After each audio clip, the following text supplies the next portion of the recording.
Yes, I count 6 commissioners. I think we're still missing Zerado and Tabor Stalin. All right. If you don't mind just pinging them, just sending them a text or an email, Sure, that would be wonderful. And just to let everyone know, we're recording this meeting. Wonderful. Thank you, Debbie. Well,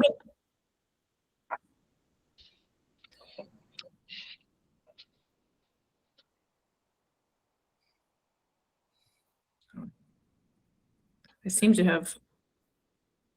I think we can hear you, Chair Martz. We can get started. Wonderful. Well, good morning, everybody. For those who I haven't had the pleasure of meeting, my name is Cassie Motz. I am the newly appointed commissioner of the Maryland Higher Education Commission, the newly appointed chair, I should say, and a newly appointed commissioner as of July 1st. And I'm thrilled to be chairing our first MHEC commission meeting since many of us were appointed on July 1st. I'm joined so far by 5 fellow commissioners, Commissioners Agu, Burnham, Howe, Thompson, and Warmack. So that makes 6 of us on the call. There are currently 10 commissioners, so that does make a quorum.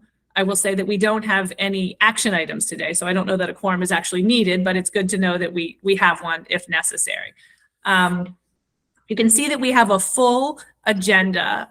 In the latter part of the meeting, we will be hearing from MHEC on some of the regularly scheduled reports that they often give. And we thought we would kick off the meeting after we allow time for public comments and the minutes approval from the last meeting, with some of the proactive items that we as a new commission would like to address, specifically the Moore-Miller transition plan. We're going to have a presentation about Maryland's college attainment goal and where we are on that. And then the Maryland State Plan for Higher Education, which was approved about a year ago. And we had some conversation about it before this meeting. And I think the thought is that we might want to take a look at that, see where we are, but perhaps tweak it a bit. So we have a full agenda. This meeting is called for 3 hours. I can't imagine we would take 3 hours. That seems like a long time to ask of people to spend on these topics. But I did just want to say thank you to all of you for being here. I look forward to working with this commission. Many of us are newly appointed, and we have a lot of work ahead of us. And I think it's an exciting time to be involved in higher education. I will turn it over to my colleague, Dr. Rai, the acting secretary of MHEC. Thank you, Chair Martz. And I'd like to welcome everyone, all our commissioners and others, public who are on this call today. I'm really honored to be the acting secretary of higher education. Just like many of the commissioners, I also came here just a couple of months ago, really looking forward to working with everyone. We had a very, very successful commission retreat a few weeks ago. I thank all our commissioners for their engagement and for their guidance. Maryland has a comprehensive higher education system. We have strong community colleges, we have strong independent colleges, we have strong publicly supported institutions, and certainly we have very strong university system of Maryland. So as higher education, as a state, we have great resources, we have great assets, we are in a very good position. As we look forward and chart out our vision for higher education as it relates to the economy of our state, people of our state, we have tremendous opportunities. And I'm looking forward to your guidance and working with everyone as we move forward. So that's the end of my comment, Chair Martz. Great. Thank you, Dr. Rai. Next on our agenda, there's an opportunity for public comments. Would any member of the public like to add anything at this time?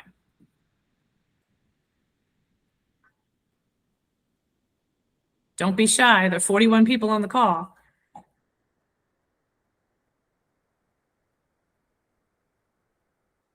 As I understand, Chair Martz, no one has submitted any public comments. Okay.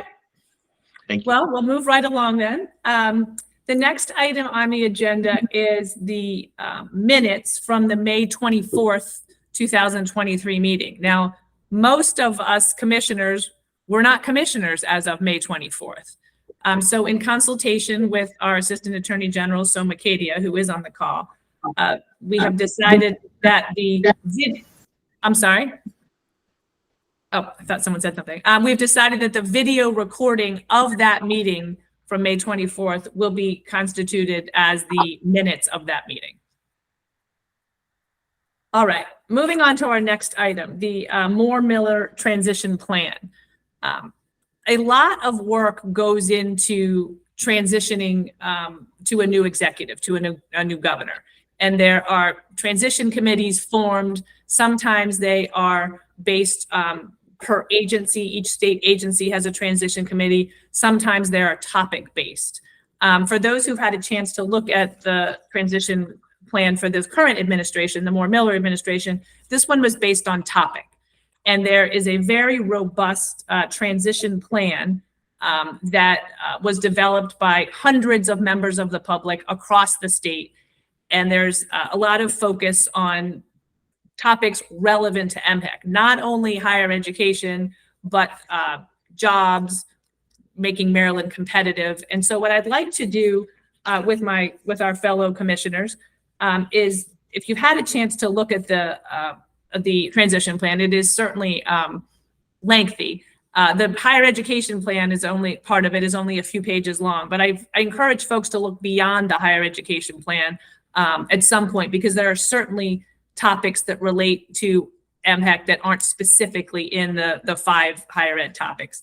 But if you'll see, I hope folks had a chance to read it, but starting on page 46, there are 5 different topics related to higher education recommended by the transition committee.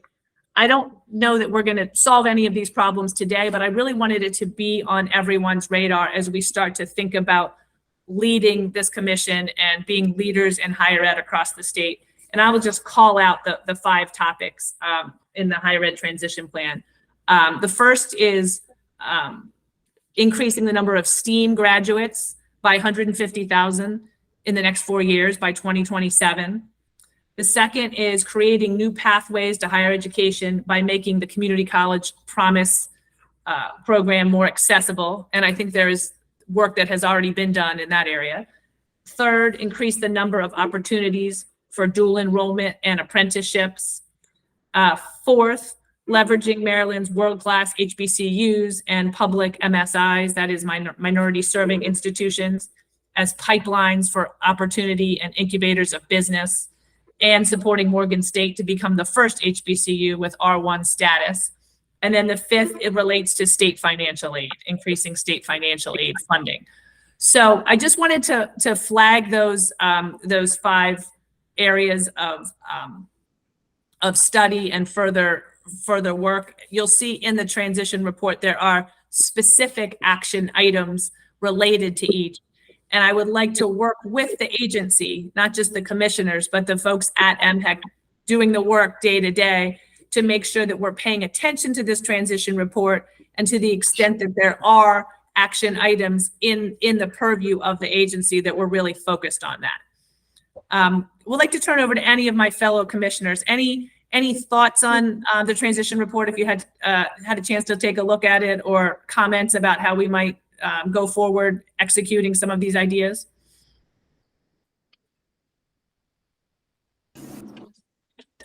Judge Howe? I looked at it very, very carefully, and it's an awesome program that's outlined there, with many, many goals, some of which we've already begun working on in the last couple of years.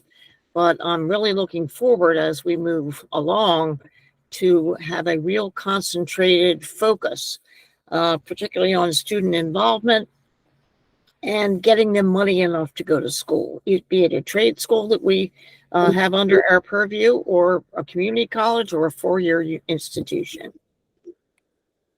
Thank you. And we appreciate your institutional knowledge, Judge Howe, as one of the few commissioners who has been serving for more than a month.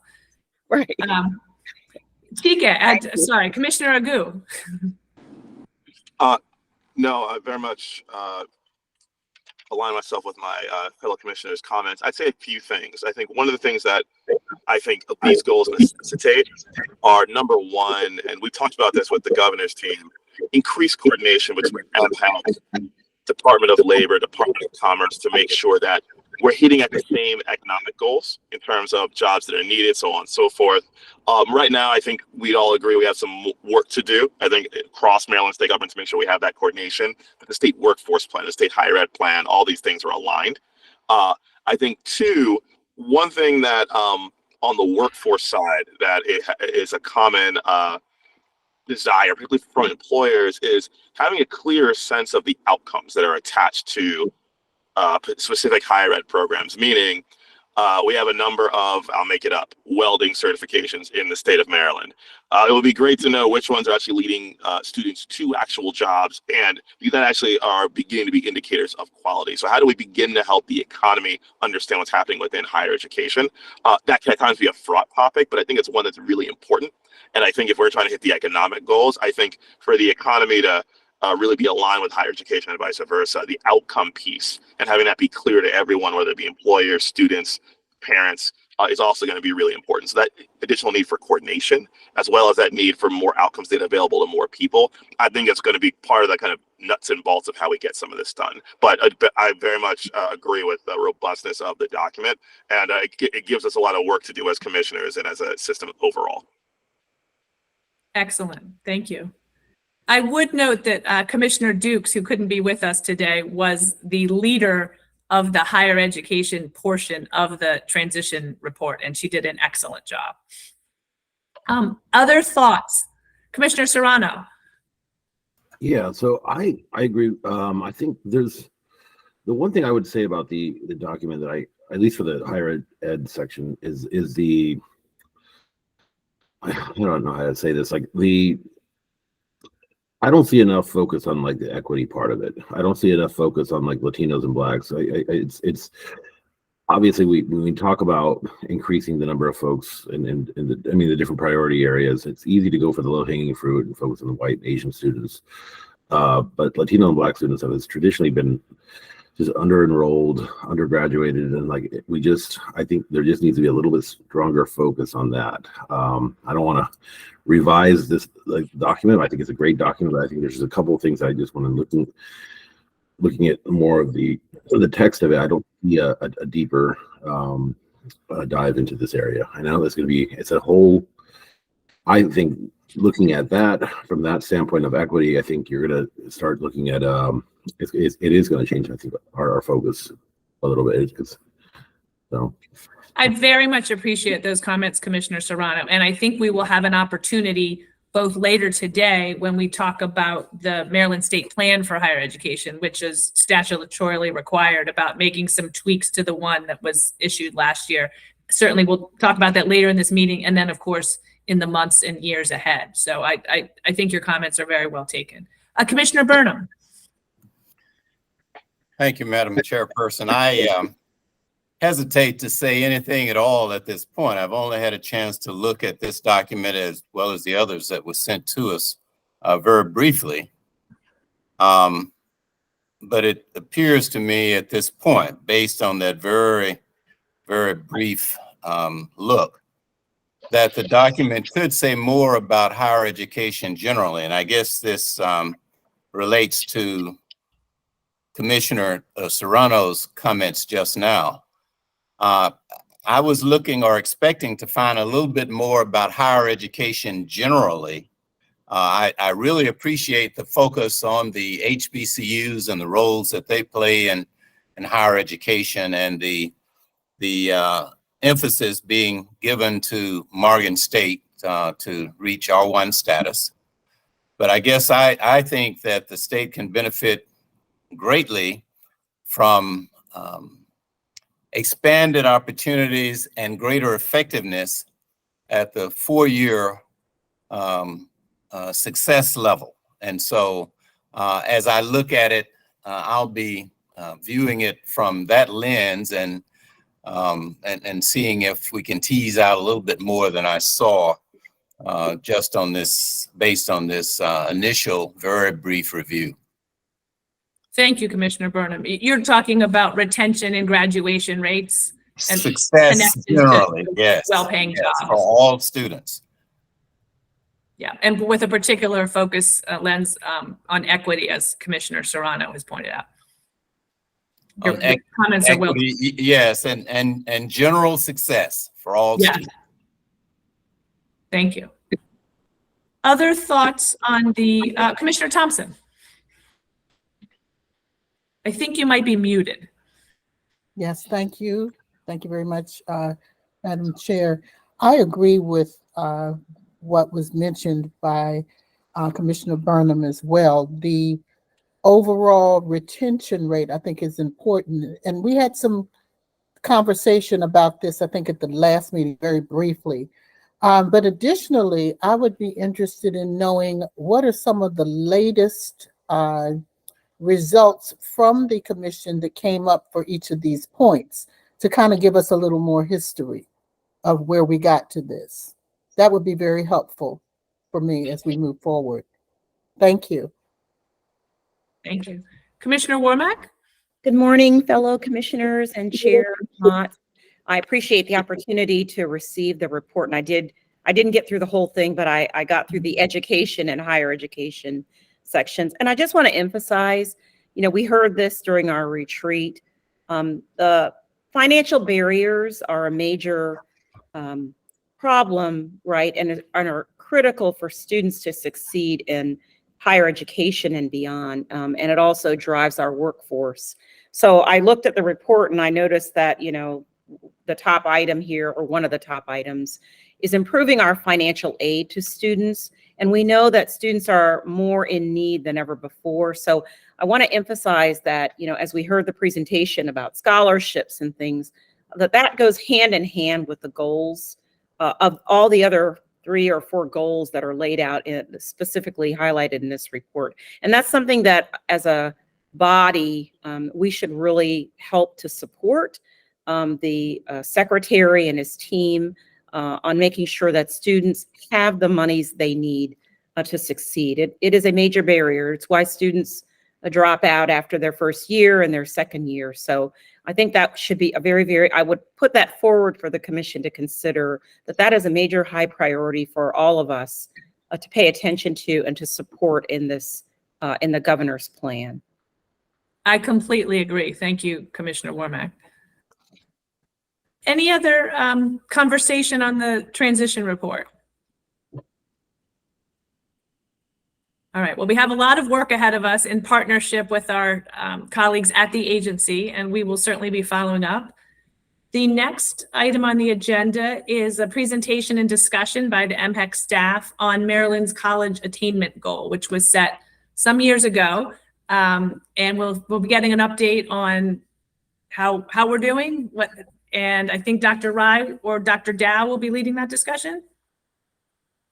Yes, Chair Mott, thank you very much. So this is a state goal that General Assembly set in 2013, that by 2025, 55% of the Marylanders between the age of 25 and 64 will have at least an associate degree.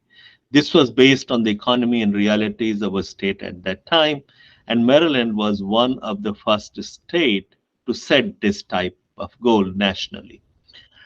So we are assessing now where we are on this goal, and I'm going to ask Dr. Schmertz from MHEC to provide us the update. Good morning, everybody. Indeed, it is an honor to present to you. I'm presenting to you actually from Denver, Colorado, at a conference of SHIO, which are the professional and support organization that supports higher education authorities across the state. So it's very inspiring to be in sessions where I'm meeting and rubbing shoulders with my state colleagues and then joining you all today. My presentation will be brief, and I will let you know that this is a required report that we produce at the agency every fall. And so those of you who have been on the commission for a while know that this is something that we really discuss or try to discuss with commissioners annually. And it normally would be due in the winter time, but I'm going to, as Dr. Rai said, give you an update and an overview of where things stand, especially with so many commissioners. So if Debbie's going to move my slides, so if we could go to the next slide. So if you could go back just one. So as Dr. Rice said, we are one of the original states that established this goal, and we are recognized by the Lumina Foundation, which has also set a federal goal for the nation as one that meets their criteria for rigor and efficacy. So next slide. So the model is simple math, but I think it's an important takeaway for the slides that come, because the post-secondary sphere of Maryland only has control over one aspect of this goal. The model relies on two primary sources of degree holders: net positive migration of individuals from other states and other nations who hold degrees. So this is about the study of the population of Maryland. And then the other larger source is the public and independent institutions providing and producing degree holders over a given period of time. So as this shows, it's just the number of Maryland residents with an associate degree or higher, ages 25 to 64, divided by all Maryland residents, ages 25 to 64. So next slide. So when the model was originally established, and I'm sorry if some of this is tiny for your screens, I think the key takeaways being that when the model was established back in 2013, they used census data and other sources to basically get an estimate of the size of the population of Maryland. And then they did that same very simple math. They said if there are so many Marylanders, ages 25 to 64, projected to be in the state in 2025, a number of them, 55% of them, need to have an associate's degree or higher. So then they did calculation to determine how many Marylanders at that time already had that level of degree. And then those small bullets on the last part of that flow chart show that there was a reliance on net migration of about 275,000 people and degree production of about 718,000 degrees. So in total, this idea of bringing educated Marylanders, maintaining educated Marylanders in the state, and then producing more through the post-secondary institutions. So next slide. So as has already been reviewed, it's the factors at play are this idea that we attract more people, we entice people to stay, and we do that through employment opportunities and the other dynamics that make us all want to live in Maryland and would make others want to live in Maryland. That has to do with the education system, taxes, housing, the kinds of things that we hear about in the national sphere of why people may or may not stay in particular communities. Next slide, please. So the institutions, the big takeaway is as a sector, the institutions are doing their jobs. If we were to go and drill down on this into the institution level, some institutions are meeting or exceeding their goals for degree production every year. Others are not. But the gold line on the top is the actual degree production over time. I will say that it is slowed as things like enrollment declines and the pandemic, but there is still and this data I will add the caveat is of 2022. So we will receive the degree data for 2023, the 2022-23 academic year in December of this year. The data gets received by us, we clean it, we validate it, and it's prepared for research. That's why you'll get another update on this in the winter. But as of last year, this was the degree production. And so the big takeaway being that based on the model, and again, that point back in 2010-11 was sort of the starting point of the trajectory, they did a prediction of a certain rate of growth as the target. And we have, as institutions, have been over that for a number of years. Next slide, please. So based on what you learned, and the institutions are doing their job, we are still, unfortunately, not on track to meet the 55% if we use the rate of degree production, or I'm sorry, degree attainment every year. This is written in much more detail in the annual report that you will receive, but this idea of the numerator and denominator, the number of educated Marylanders divided by the number of Marylanders, has a lot of factors going on, and based on census data, which is the only reliable method by which we can get the numerator and the denominator, because MHEC does not have population data, they have post-secondary data. We are, based on census data, not quite on track. We have a degree attainment growth of about 0.5% every year. So with that forecast, we're on track to do 52.1%. Next slide, please. As has been discussed with the commissioners in the past, we continue to reflect that this progress has been uneven. This chart shows, and some of this data is actually older because when you, not to get too wonky, but disaggregated educational attainment data by race and ethnicity is also produced from the census, and that is on a lag. If any of you ever paid attention to the news, you know that census data is collected every 10 years, and products come out of that on a staggered basis and a delayed basis. But as of the most recent year of reporting for disaggregations by race and ethnicity, these are the breakdowns. So there's a overall success rate, and then when you see this broken down by race and ethnicity, you see disparities. Next slide, please. As Dr. Rye mentioned, this is our goal was inspired by national discourse at the time, Obama administration, not by law, but just by announcing a grand plan, set aside federal dollars and grants and investment in federal aid, as well as the Lumina Foundation, which is a national leader in education policy, advocacy, funding. They also have set a goal. And as you can see, they're tracking for 60% of Americans ages 25 to have a high quality credential, which is defined on their webpage. Happy to get into that. And their tracking for the nation shows that the nation's at 53.7%. Next slide, please. So we are not alone in the world of degree attainment goals. These are all of the states and territories that have educational attainment goals of some kind or none, as you can see from the final row of this chart. We are very much in the majority of those that established early on goals that would end in 2025. There are states, as you can see, as late as 2020. I'm sorry, as late as 2020, who've just established goals. And so this is, of course, part of this national movement to recognize the value of setting these kinds of goals as a state and bringing together, as was mentioned in the last discussion, multiple players throughout the state to invest in this idea of degree attainment and educational attainment for state goals. Next slide, please. So I'm just going to drill into 3 states that we might consider within our scope. They vary. And again, forgive for those who have tiny screens. The key takeaways being that these slides or this table shows the diversity. Some of it is the diversity by which the states have set goals.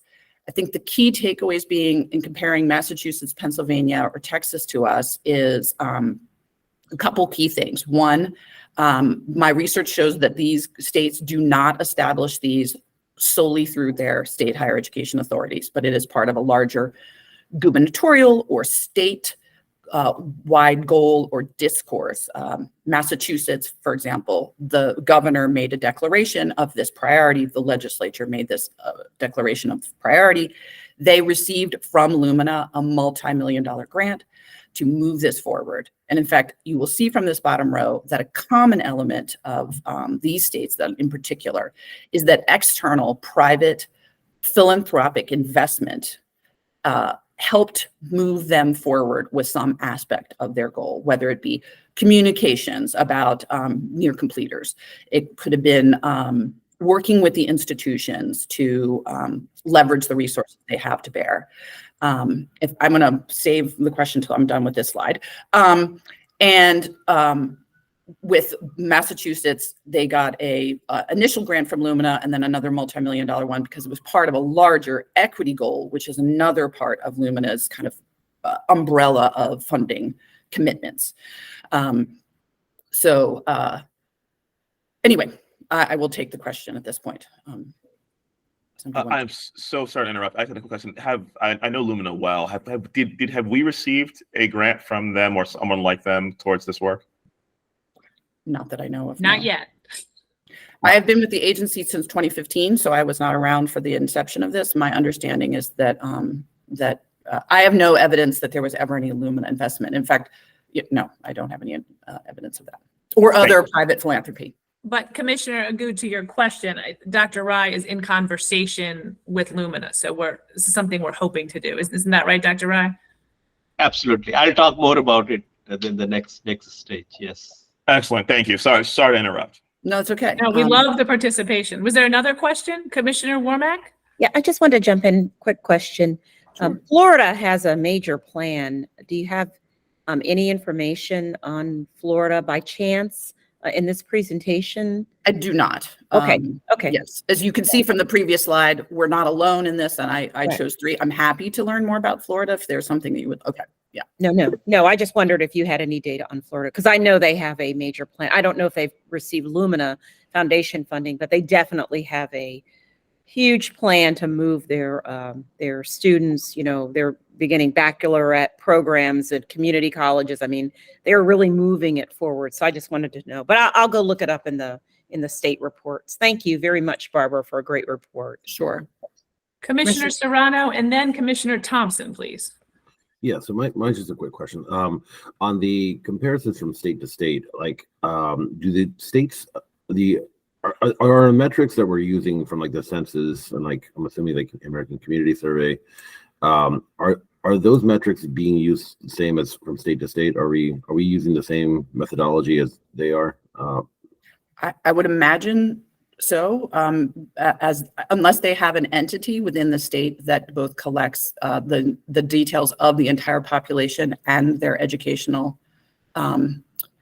their degree level, which really, my knowledge is that would really be the most reliable source would always be the census, because that is part of the census. One of the many things census polls on is, and does of course a wide sample that then representative of the state.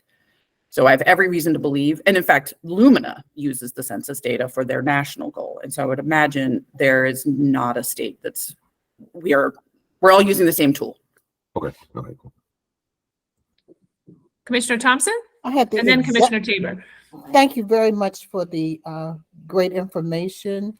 I had the exact same question that Commissioner Serrano asked about the metrics for both Luna and the other states, and wondering, did anything pop out that was different than what Maryland is doing?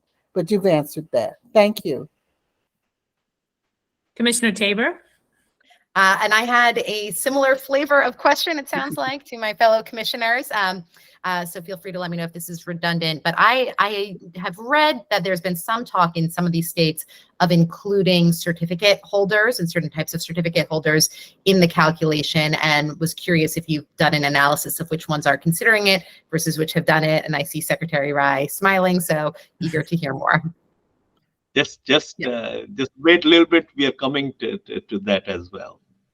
Yes. So to answer your question, yes. The national discourse with Lumina is to encourage the idea of defining and measuring what they call high quality credentials. So those that lead to a workforce outcome. And if you go to the Strong Gradation website, which I'm happy to share with the commissioners after this meeting, you'll see that when they talk about their national model as well as Maryland's own model, they do sort of, in particular with Maryland, they do 2 lines. One is our goal.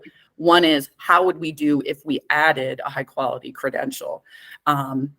It appears, and this is just anecdotal / qualitative, in states that establish their goals early, this is probably too simplistic, but I believe that if you were to look at the patterns of those states who established early, for the most part, if their demography allowed for it, they probably set the goal for associate or higher. It is considered a degree. The idea of even being able to measure a high quality credential was very hard. It still is very hard, but it was harder in 2010 to 2013. There was no data collection on that. So, Maryland's been a leader in the nation in collecting data on those who complete credentials, plumbing, electrician, journeyman, truck driver, things that lead to a high quality credential with some sort of licensure. But that's just been in the last 2-3 years. And we are now being talked to by other states on how we did that. So it was really hard to measure back then. This is a longer answer than you might want.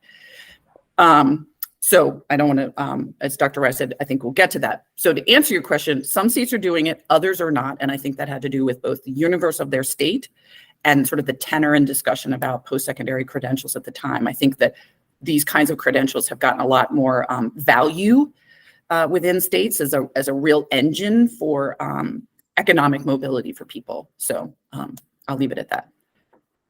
So if we could go to the— I think Commissioner Thompson might have one more Oh, question. I'm sorry. Yes, thank you very much. I'm thinking about, and this may not be the right place to answer this question, but I'm thinking about the students that we're measuring and looking at. Are we talking about first-time attempts? Are we talking about transfer students? Are we speaking just overall in general? I know that right now we're looking at overall in general, but is there a point in which we can drill down based on your experiences of looking at the reports? Drill down a little bit The more. measure of success is completion. And so however if it took them 6 years to get a degree, 2 years to get a degree, Okay. 8 years to get a degree, we consider that a success. They got to the finish line and completed their degree. We would have other ways or reasons to study whether those pathways were most efficient, but for this measure of success, you finish. Thank you. Yes. Mhm. So if we could go to Debbie, if we could go past this one to the table. I think I'm done talking. Yes. Okay. So then next slide. So that ends my portion of the presentation. I am certainly going to stay on to answer questions and hear the discussion that ensues, but I know that this is where I share the opportunity with Dr. Rai. Thank you, Dr. Schmertz. Thank you very much. Excellent presentation, wonderful information. And we already have quite a bit discussion on these two questions. This goal was set by our legislature in 2013. So that reflects the realities of 2013 as people saw what will happen over the next 12 years until 2025. And at that time, if you recall, Obama administration and President Obama's focus on degree completion, knowledge economy, world is flat, all that discussion. So now, we are looking ahead, learning something from what happened, and looking ahead as we look at the next 10 years. And if we have to set the goals today, addressing the challenges that we have today, whether it's you saw the equity gap, there are wage gaps, our economy is changing, and a lot of other changes. If that's there, what goals we should set for degree completion? That's number one. Number two, looking at our economy and job base, how do we leverage research, innovation, number of patents that are coming out of our higher education institutions, startups, other kinds of funding, what goals we should set up. Now, many states set these goals similar in 2013, but going forward, they recognize the changes, especially in the last few years, and they have set new goals. We'll look at some examples later, but we want to probably think a little bit now on our own, what should we do? And these state goals are set by legislature. So as an agency, we advise the executive branch and legislative branch both on higher education patterns and goals and those types of things. In 2013, Lumina Foundation was active in Maryland. They helped set those goals. I have been in this position for two months, and I see strong interest from Lumina Foundation and others in coming back to Maryland. Our governor is very well known, very popular. Everyone wants to work with us. So I already had a couple of meetings. My hope is to bring them in one of our commission meeting as well. So you will have direct opportunity to speak to them as well. So Chair Martz, I want to open up with these two questions, and commissioners can provide their input. Commissioner Agu. No, first of all, thank you for the presentation. The two questions that I think about are in terms of not refining the goal, but adding additional specificity. So the two dimensions I think about are one around quality, and secondly around kind of equity dispersion, meaning around quality. And this is a conversation that Lumina has pushed as well as a number of others, which is credentials are not enough. We know that there are credentials that do nothing for people. We know there are ones that are of value, and that's not necessarily by discipline, but simply just by literally what happens to people. So even for ourselves, adding additional specificity on credentials of value, Commissioner Tabor talked about, again, how do we think about certificates and things like that we know are going to be invaluable in things like whether it be cybersecurity, whether it be skilled trades. So quality, so adding sort of a quality metric on top of this base quality is going to be really important, particularly with some of the governor's new goals. The other one is around just demographics, whether that be we want geographic spread. If we only had 8 of our 24 counties meeting these goals or exceeding these goals, I think we would say that we were not being successful. And so how do we add that demographic, gender, place of origin on top of that? And so we don't need to solve this today, but I would think about that we as a commission, I think, could add additional meat on the bones in terms of equity, in terms of quality, as far as how we think about these goals. Yeah, thank you. Very valid point. So certainly, not only associate degrees, but other credentials. But what you're saying, Commissioner Agu, is also credentials of economic value. See, the whole idea of return on investment in higher education for individuals, certainly, family sustaining wages. Are these credentials leading to family sustaining wages? Number one. And for the state, the economic development, how these credentials are helping advance our economy. Whether service economy, we look at, serious shortages in teaching, nursing, IT, cybersecurity, those areas, I think, and then equity gaps within those access and success. So certainly, as we think about future and set the future goals for the state, those things should be reflected in those goals. Commissioner Serrano, do you have a question? Yeah, I saw your hand up. More of a kind of a general comment. A couple of things I just wrote. I was looking through a bunch of documents this past weekend as I saw this presentation, and I just, I guess the first thing that I was thinking about, is one of the things that we're seeing is a difference, and there's a variation in enrollment as well. Since COVID, how we see enrollment in students and how they graduate, it's changing a lot. And I think, in some ways, I feel like we just broadly reimagining what the undergraduate experience could look like. It's not just an 18-year-old kid going full-time, pursuing going for the first time and going in full-time to get a bachelor's degree. There's a lot of people coming in, stopping out, especially in Maryland. We have a large immigrant populations of people kind of come in here at different levels. So I think that's one thing that I'd say. I looked through the Lumina report, and I was just looking at just kind of where the low-hanging fruit, or kind of the easy victories we could possibly do. And I was looking at that, and it surprised me that the biggest increase that they saw was 2.5 percentage points among Latinos.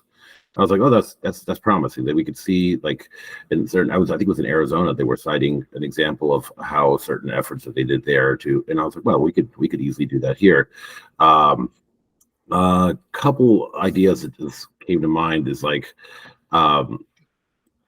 and this is largely from, I was going to Massachusetts and looking at their report, their kind of what they were doing. I was equity audits, equity policy and program audits. I know it's probably, for some institutions, it might seem like it's overbearing, but in some ways, I think if we are serious about closing that equity gap between Latinos and Blacks and whites and Asians, I think there should be something more than just simply asking a annual report to say, hey, tell us what how you define a diversity and what are you doing about diversity, and it could mean anything and everything, right? And so I think if we really do kind of hone down on what we really kind of some kind of audit, what is really doing to improve and close that gap, I think it really would help at least achieve the first goal, I think. Yeah, excellent point, Commissioner Serrano. We are seeing new generation of learners across our institutions of higher education.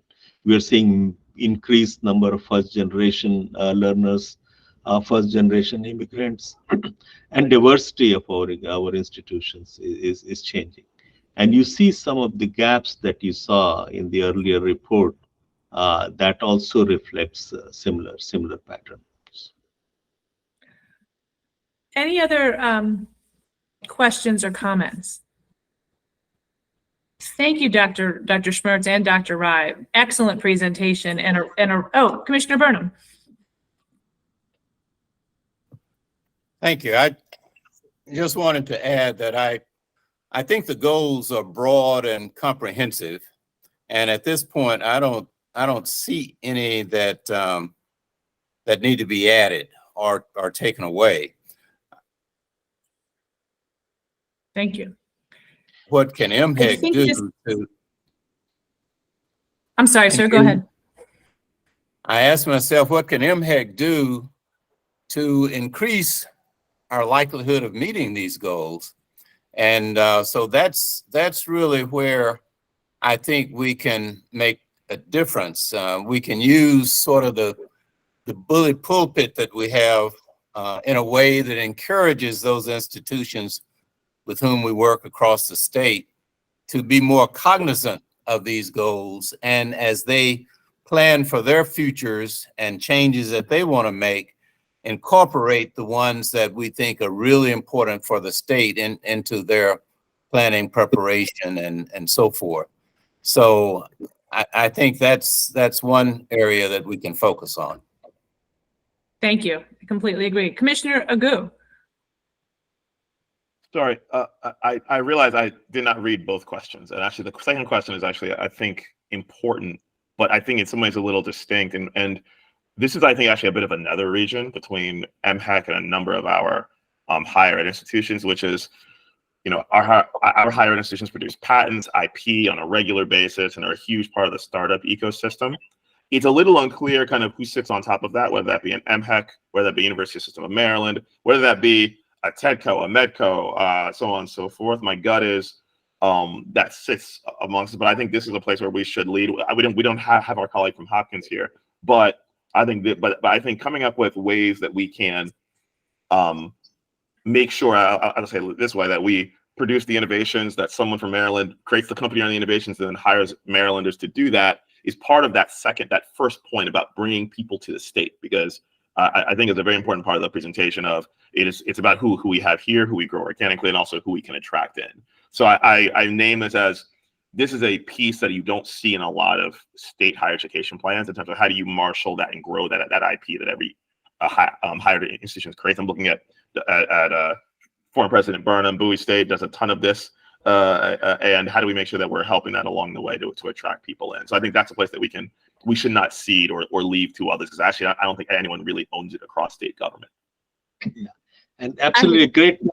Attracting talent, and also some data says that we are creating talent, but our talent is going to other places.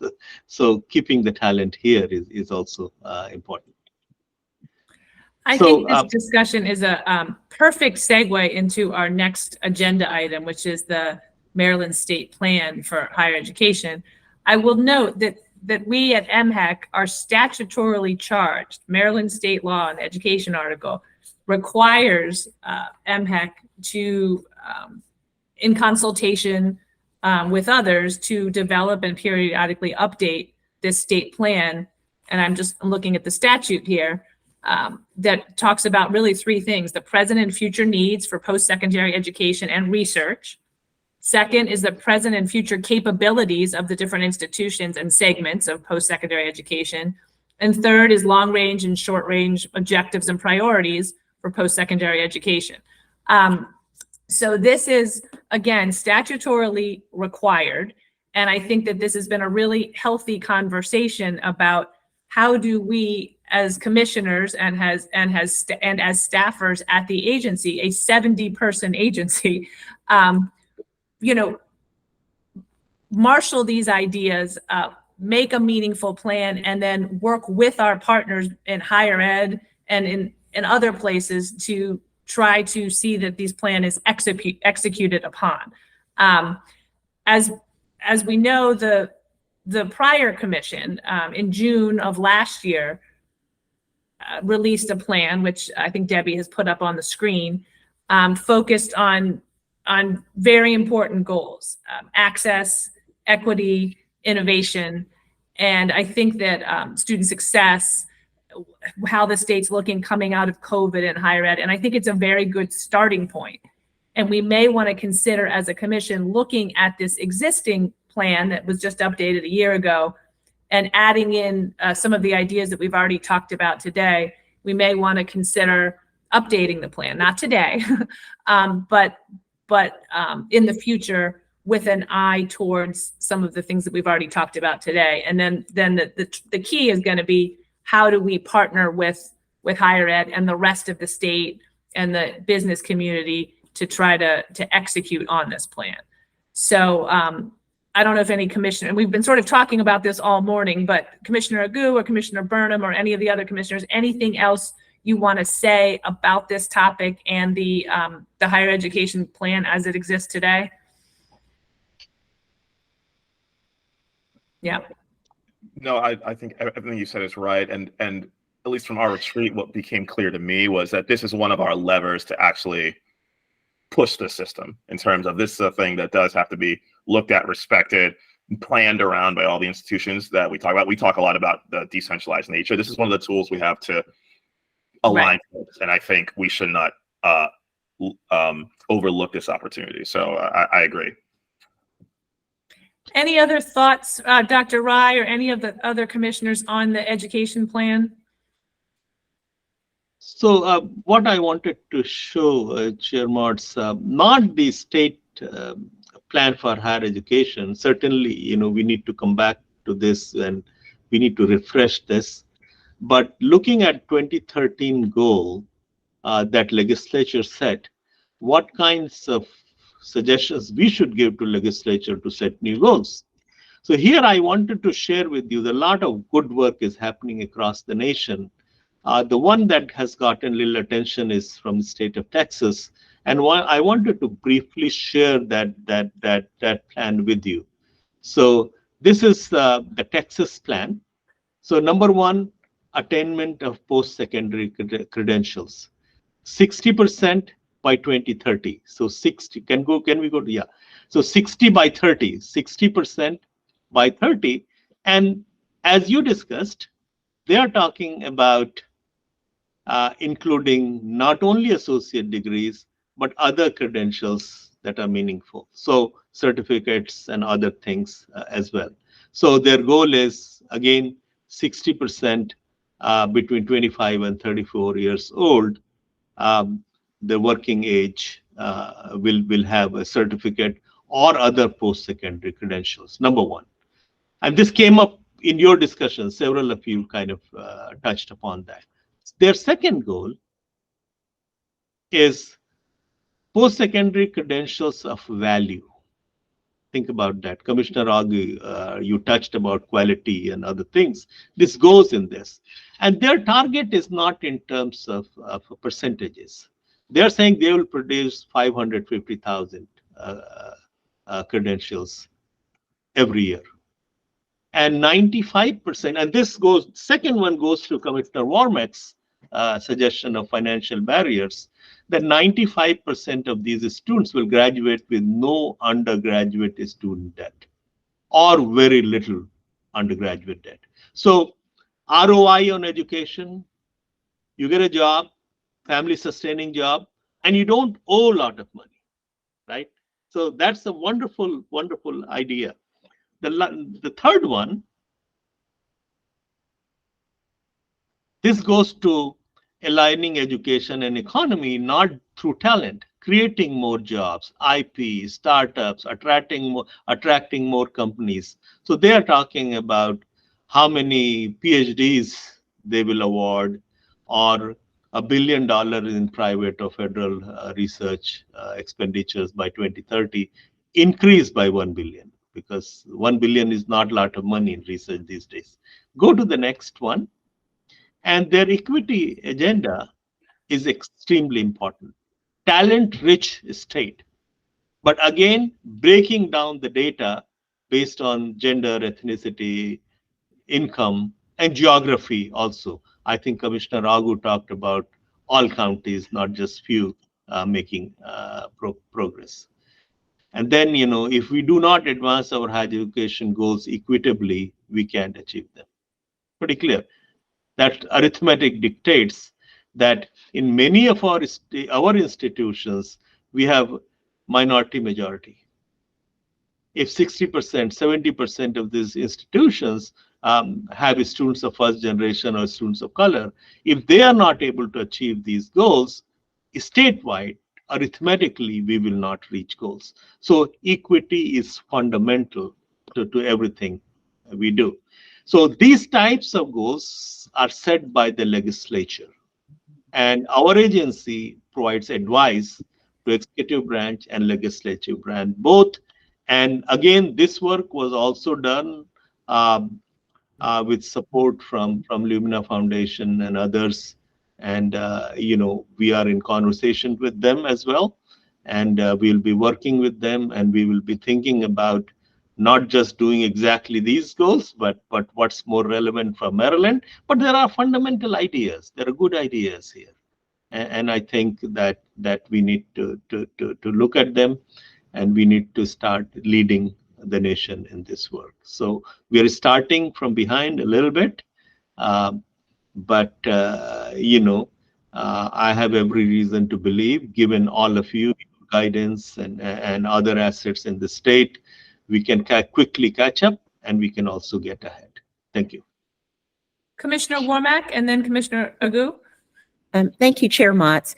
And Dr. Rai, because I was in Texas and part of the 60/30 plan, I just want to let everyone know that they are tightly coupled with industry in Texas, and they work hand in hand. A lot of that legislation came not only through funding, but they also appropriated monies, right, for workforce apprenticeship programs and things like that. So I think that's something, like you said, we can catch up very quickly.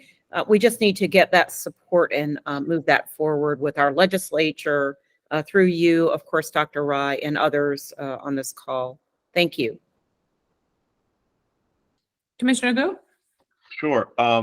First, thank you for sharing this. I think one thing to think about is to think about the inclusion of certificates, which I personally agree with, and looking at these goals.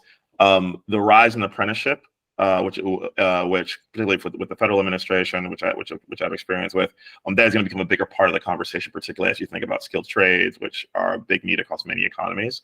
The other thing I want to ask you is, undergirding all of this, there is an assumption that the data is available to know if we're hitting these goals. And so my question for MHEC is, do you have the systems data sets required to actually track goals of this level of specificity? Or is that an investment that is required?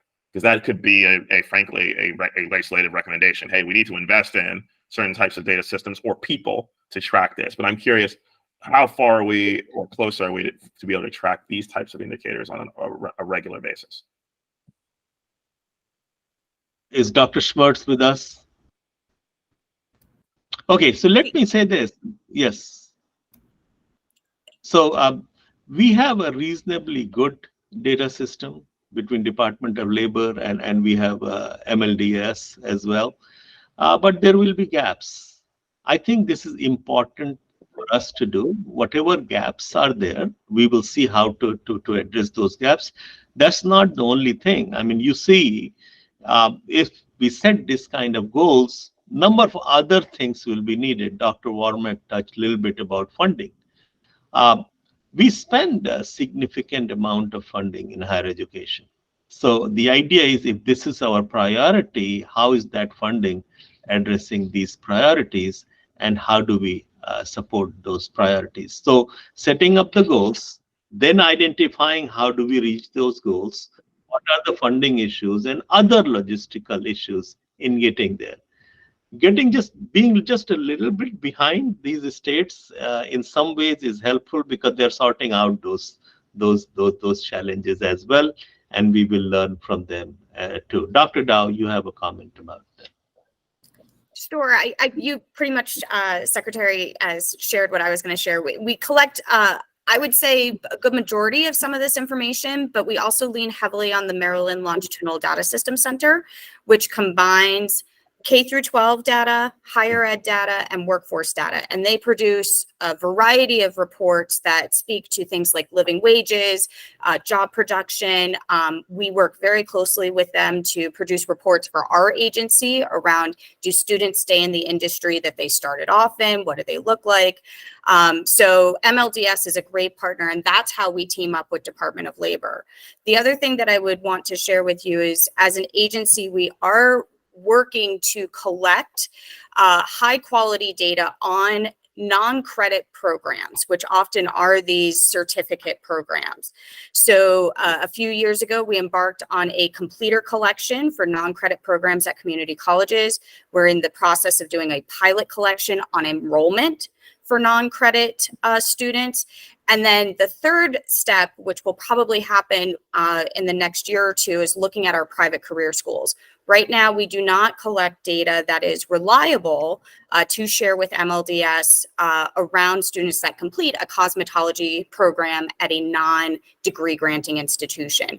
But that is on the horizon to collect that information, because that is a big part of our population that is being served by post-secondary, high quality workforce training.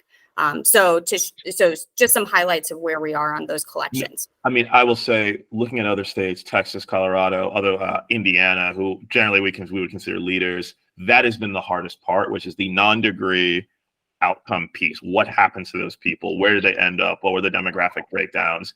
And I would argue those timelines are good. I think we would have to move faster. Because that's actually I think about the community college space. That's actually the growing part of community college enrollment. And if we had anyone here, they would absolutely say that to us. And so that's also a place where Illumina would actually be very keen to invest in terms of helping to build that capacity. Because usually there's initial kind of one-time foundational investment that would have to be kept up over time. But Commissioner Warmack has something else to say, so I will be quiet. I had a question. I'm sorry. I don't want to belabor this conversation and get ahead of others, but I have a question, and Dr. Rye and Ms. Motz, I think you know this, and it's in our blueprint, right? They are emphasizing dual enrollment strongly. I mean, they are funding it at a pace that we are not funding that. It's in the blueprint for Maryland. So I just wonder, Dr. Rye, is that something, I know we have data on our dual enrollment programs. Is that something that will help, move this type of agenda forward for us faster? Yeah, certainly. Blueprint generally puts that ahead of this, and very, very helpful. Dual enrollment, we have every information on them, and that's very helpful. The other thing is this non-credit programs, non-credit certificate programs at community colleges. Some states, Indiana and others, are having challenges. In our situation, we are in a better situation, in my opinion, because Maryland is one of the few states that provides state dollars for these programs. There is a CC-10 process where community colleges, certain programs apply to MHAC, and Dr. Dow's group gives them approval. So once they give approval, we have information on those as well. And those are most likely, majority of them will be credentials of value, credentials of economic value. So that way we have data. We have to bring some way of system, pulling the data, dashboards, those kinds of things. But we are starting from a very, very good place. We are in a very good situation. Commissioner Tabor. Great. Well, that builds directly on Secretary Rye's point and something Dr. Dow mentioned that piques my interest, which obviously all of the goal in terms of credential attainment is in service of folks succeeding in the economy and the job market at large and living wages. And so, Dr. Dow, you mentioned that we do have relatively good access to information on living wages tied to programs. And I was just curious, as a relatively new commissioner, if there's a way to start looking at that information alongside the attainment goals, so that we're looking at where, how the state is progressing in terms of supporting our citizens in getting living wages. Sure. Dr. Schmertz did hop off, I think, so that she could continue attending the conference. I can follow up with her and certainly work with MLDS and certainly work with you and other commissioners to figure out what kind of report that looks like. Offline, I can share with you one report that MLDS puts out that does exactly, it doesn't break it down, I believe, into industry, but it starts to speak to that issue of living wages and highlights long-term outcomes for specific students. So I can share that with you, and we can keep this conversation going to make sure that we provide relevant information and appropriate tracking mechanisms around these attainment goals, not just about completion, but about successful completion and long-term positive outcomes, not only for the individual, but also for society. So we can do that, absolutely. Thank you so much. And I have a feeling that data will be extremely helpful as we think of expanding what gets included. Ultimately, that's the goal of the attainment goal. And so the more we can both look at that overall and then double click by different programs, that can be incredibly helpful. Thank you all for a very robust discussion. And thank you to the MHEC staff team for spending so long preparing some really helpful slides and presentations.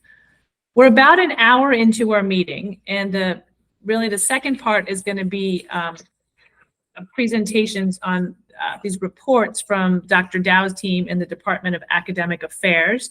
So Dr. Dow, I will turn it over to you and Ms. Gordon-McCown.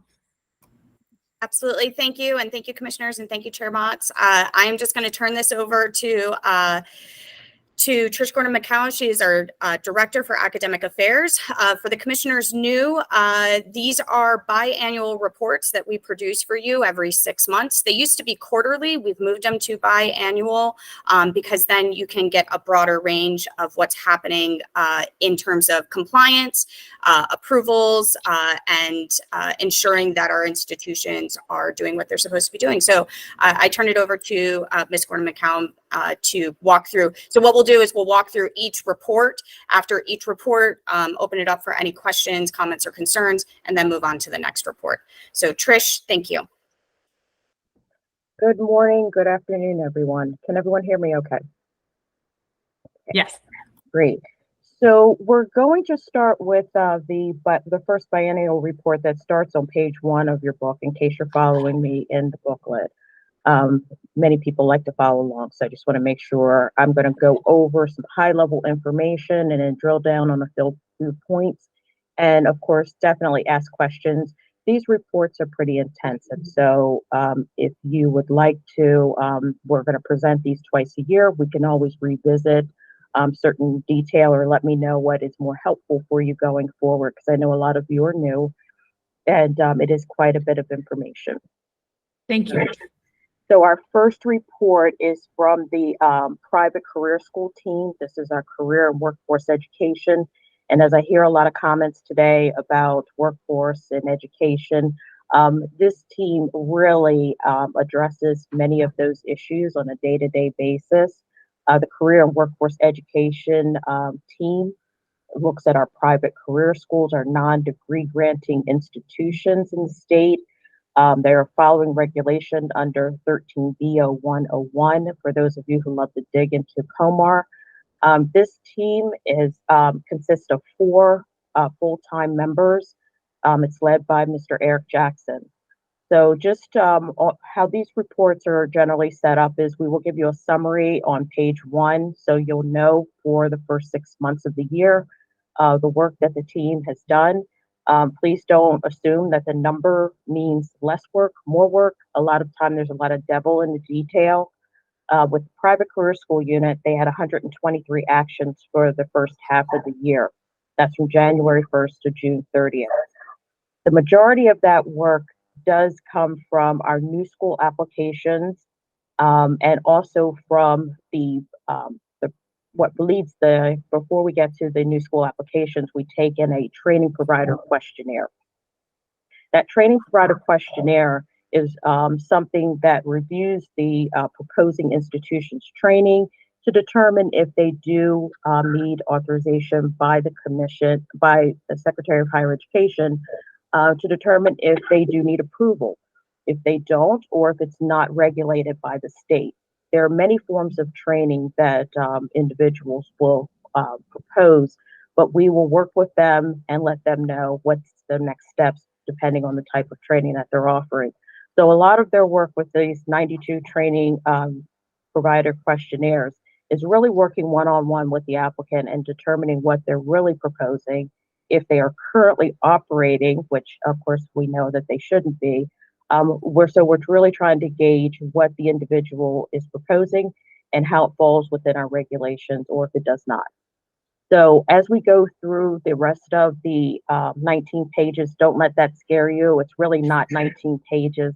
There's some different pagination there. So what's most important is our 5 new school applications that we're looking at. This really falls in line with what we're seeing on a consistent basis. We have a lot of applicants proposing certified nursing assistant, GNA, so a lot with our allied health programs. We also have consistently see a lot of cosmetology and barbering. In addition, we do see some industrial training. We see a CDL program here. And so to one of the commissioner's points, we do have a couple of welding pending training provider questionnaires.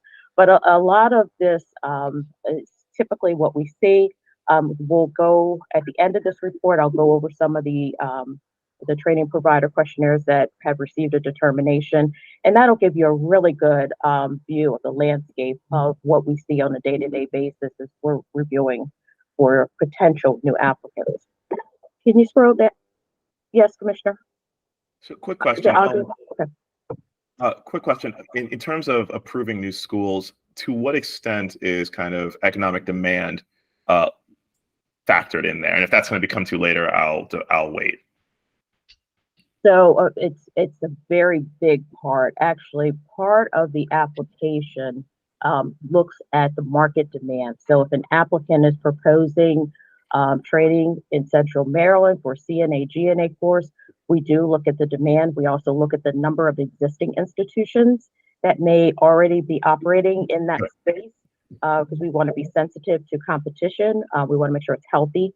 And so in the past, we did have a program alert where we halted some of our CNA applications for a period of time because we had such a large concentration. But market demand is always a driving force, whether it be non-degree granting or degree granting. And another question, and this may be a question for Secretary Rye, for Acting Secretary Rye. I think I'm thinking about commerce, I'm thinking about labor. Do we ever get, I'm sure there are things that we wish we had more of. I'm sure there are folks that I wish we had more training in welding or training in cyber. I'm making this up, of course. Do we have that dialogue with our other colleagues across the government around, here's more training that we need more of, and do we try and kind of juice the demand in terms of kind of making clear that we are open for people doing specific types of training? So what do we need more of, and then what can we do to get more of those trainers in the state? Yeah, I think that that conversation happens through Department of Labor, especially in the areas where there are a strong need, like healthcare is a statewide conversation. What is the need? What is the capacity? How do we increase capacity? But there is a lot of room for improvement in that space. Thank you. I have one quick question. I'm sorry, Ms. Gordon-McCown. In the spirit of being student focused and setting students up for success, to what extent do we factor in tuition costs and level of indebtedness of students when they graduate from these schools? I will tell you that's not a factor in the review process for these institutions. What we do take a look at are some consumer protections regarding the fees, the initial fees that they charge. We don't regulate tuition within any of our processes. So that I'm going to have to defer maybe to Dr. Dow if she wants to provide some input on that. But tuition is not a factor into it. I hear what you're saying, and it does make us cringe sometimes when we look at some of the applications. But statutorily, it's not something that we can address. We are really concerned with the disclosure of fees, and we do look at fees to make sure that it is in line or if it is a requirement. So if an institution was proposing fees that weren't necessary, or if they were absorbent. We would try to rein that institution back in, but we really don't have the teeth to determine or to rein in the tuition. Thank you for that. Dr. Dow, anything to add to that? No, it isn't a factor for which we can it's not a factor that's for consideration. To Ms. Gordon's response, it's something that institutions have to divulge and be very clear in terms of cost for students, but we can't set a standard for a particular amount or say, oh, your tuition's too high, or it costs too much, your fees are too much. We can't deny somebody or tell an entity that's not right. Does that make sense? Yes, it does make sense. I don't agree with it, but it does make sense. We're statutorily prohibited from doing that. I wouldn't say we're statutorily prohibited, but it is not an element that we can reject an application for. Okay, I would like to follow up on this topic afterwards. It's perhaps an area for changing the law. Commissioner Serrano. Yeah, just to kind of build on that. I guess one of the tools that I don't even know if it's a tool, but I know that like it's been talked about, like the gainful employment rule at the federal level about debt to earnings ratios. I think it's mostly for private institutions, but like, is that something that we could apply at the state level to say, like, at least not so much for approval for new institutions, but for renewal for those institutions to basically say, like, there's this federal rule that requires us to, you have to have a certain debt to earnings ratio. Is that something that we could use, even though the statute doesn't kind of prescribe us to do it? But like, I think you guys are asking really great questions, and you have very valid concerns. I think you will see across the states, many states have very limited focus on tuition.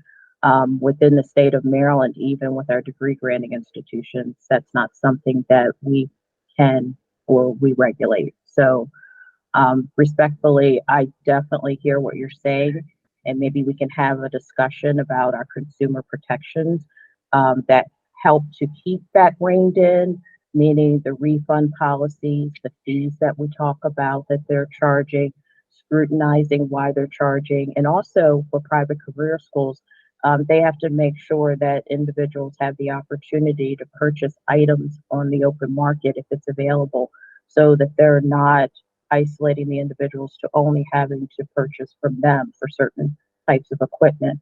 So that's about as strong as it gets right now, but that's a very valid concern for me across the board, whether it's private career school or any institution. But we respectfully do work with it from a consumer protection standpoint. Dr. Dow? What we can do is at a future commission meeting, prepare a bit more detail around specifically tuition oversight, both for our private career schools and our degree granting institutions, and give you a bit more background for you all to have that information and consider potential changes. Yes, and any, look at the 50 states on what other states do with respect to consumer protections. That's exactly what I'm getting at, Ms. Gordon-McCown. One piece of data that would also be helpful is to what proportion of our private career schools might take Title IV. My instinct is few, but I would love to see what that data is, because then there's a bunch of federal implications that might play into this conversation as well. No, thank you for the deep dive here. This is helpful. Yeah, and actually, that's where a lot of institutions, where the rubber does hit the road when we start talking about Title IV and we start talking about federally. Institutions may have to demonstrate outcomes, or they have to demonstrate the students overall if they're able to repay some of that debt and how many students are in default. But definitely, I would love to talk more with you about that. If you don't mind, I'm going to finish up the last page, and then I'll jump back to the open discussion part again, because I do think that's really valuable and helpful for us. I'm going to jump down to the last section of the private career school report, which shows our 92 training provider questionnaires. Our staff constantly receives interest from entities wanting to propose training. The majority of their work is spent working with these individuals. As I said earlier, many of these individuals are proposing training because they're excellent. They're excellent at their craft. They have a passion for what they're skilled in. And then when it really comes down to applying or expressing interest in becoming an educational institution, that's where staff really has to work with them and review the requirements of COMAR and all the requirements that they're going to need to meet. We do have very high expectations for our institutions because they are open to the general public and they are training a large majority of our workforce.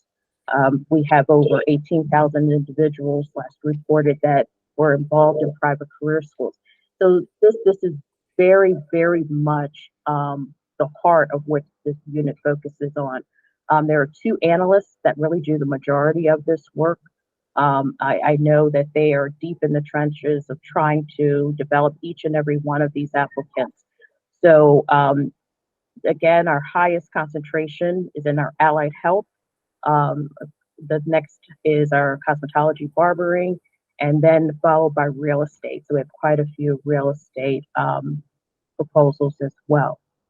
Not to say that we don't have others across the board, but as we continue to go through these reports twice a year, we will drill down to some of these applicants and some trends that we're seeing, and that may help with our discussion. So I'm going to also, I got off track a little bit there. We did have 2 school approvals that were withdrawn in the report. Generally, that's what interests the commissioners. And when these particular withdrawals were a result of the analyst reviewing the annual report that these institutions have to submit.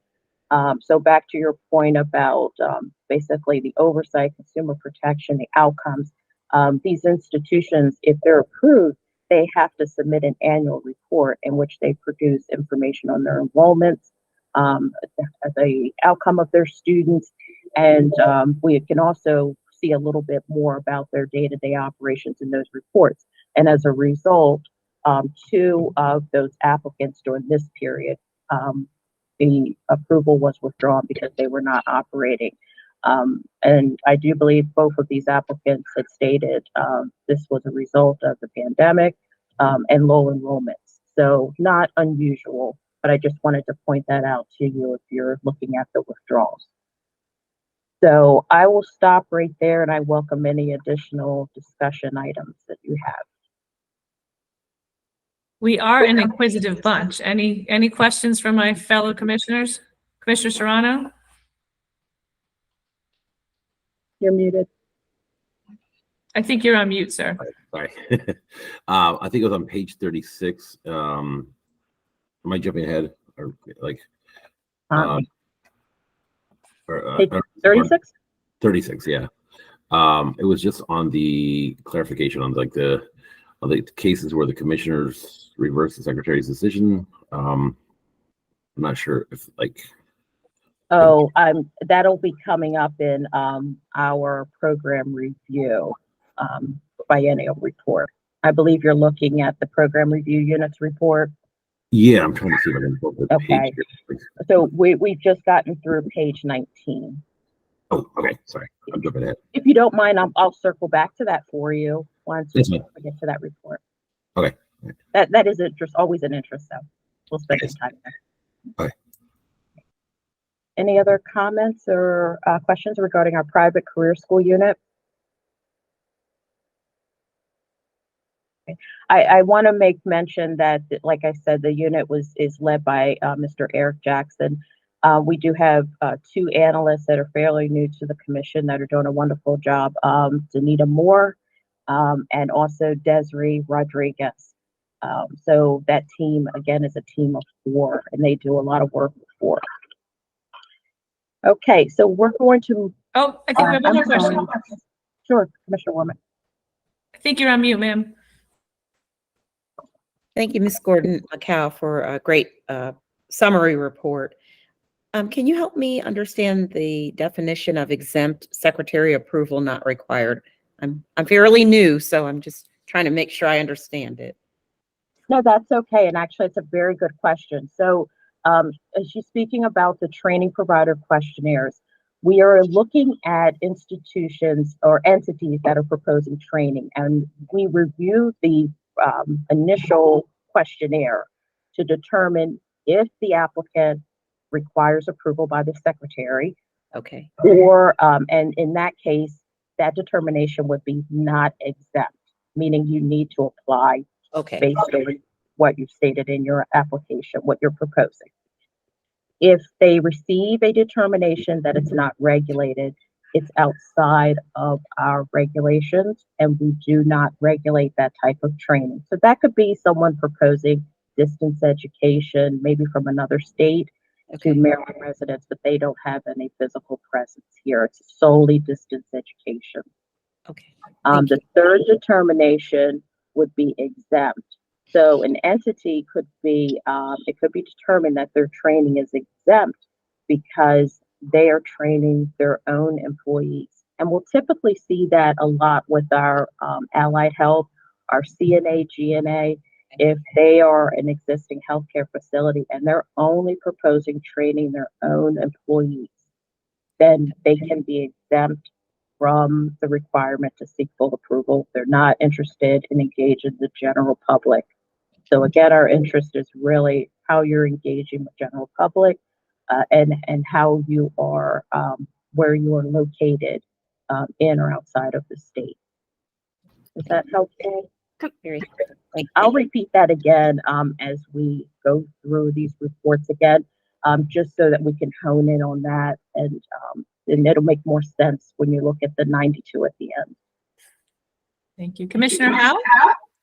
I just have a sort of a silly basic question. How long does it take from the time that a permission is sought until it's either approved or not approved?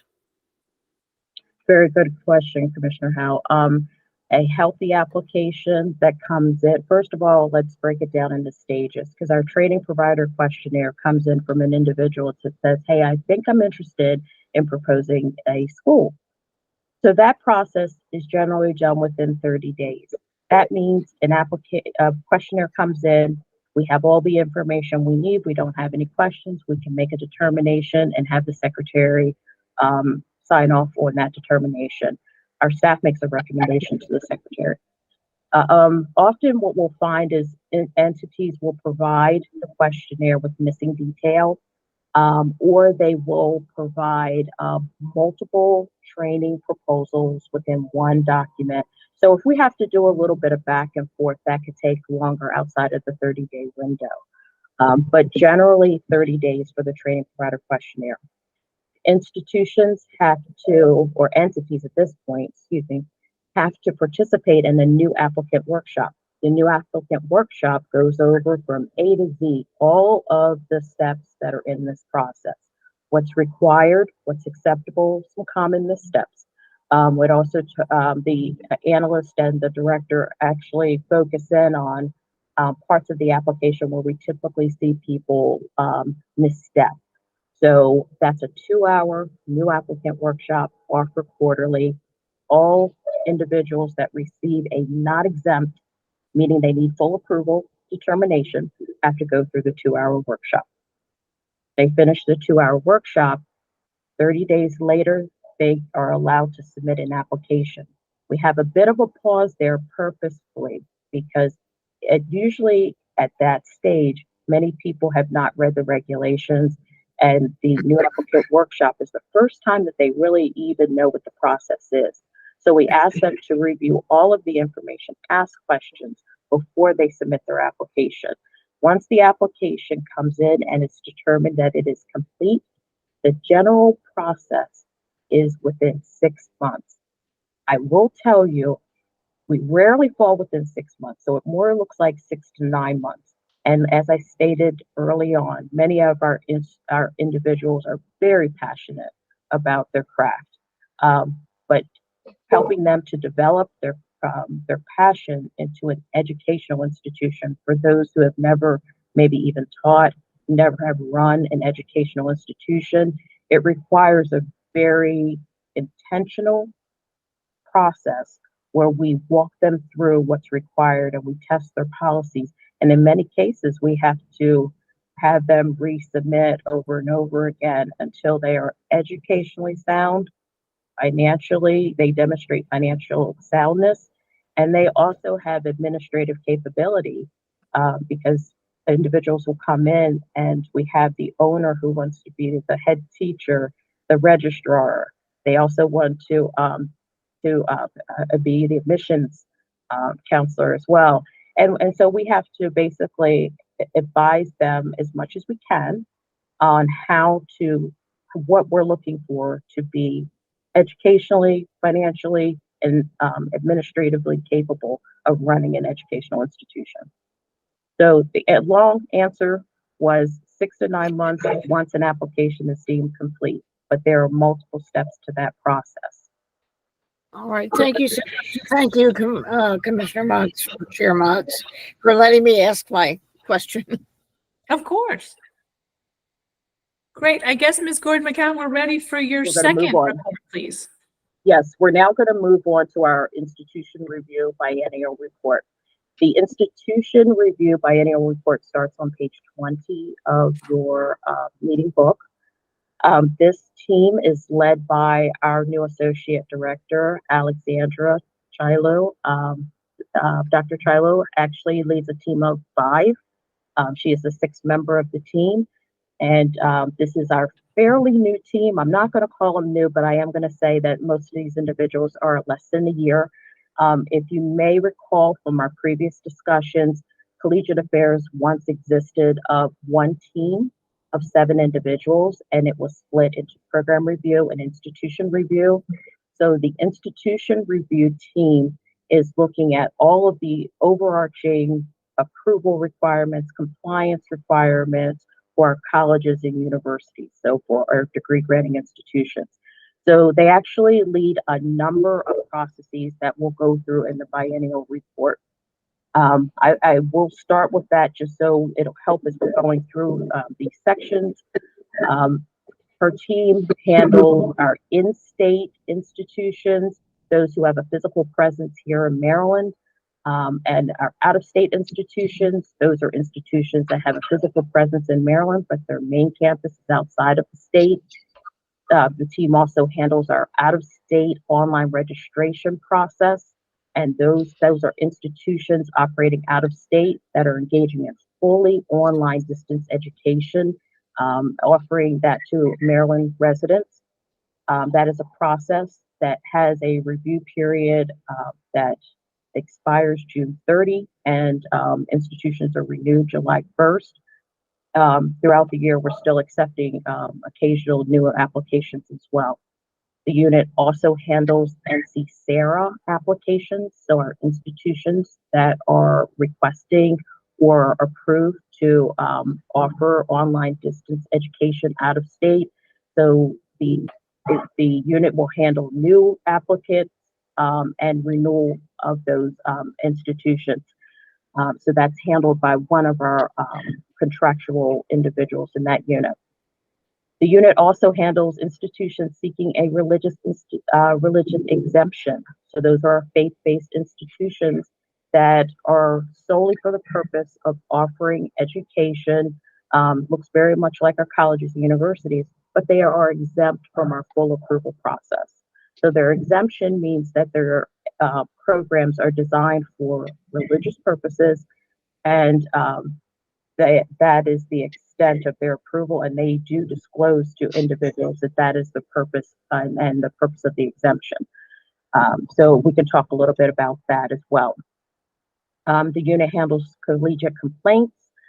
So here again with the consumer protections, we have a process for complaints for individuals attending our colleges and universities. Also, complaints will come in if there are any from students that are attending an institution, fully online institution. Those complaints are also monitored by this unit as well. And the final process is our Title IX sexual assault reimbursement for attorneys.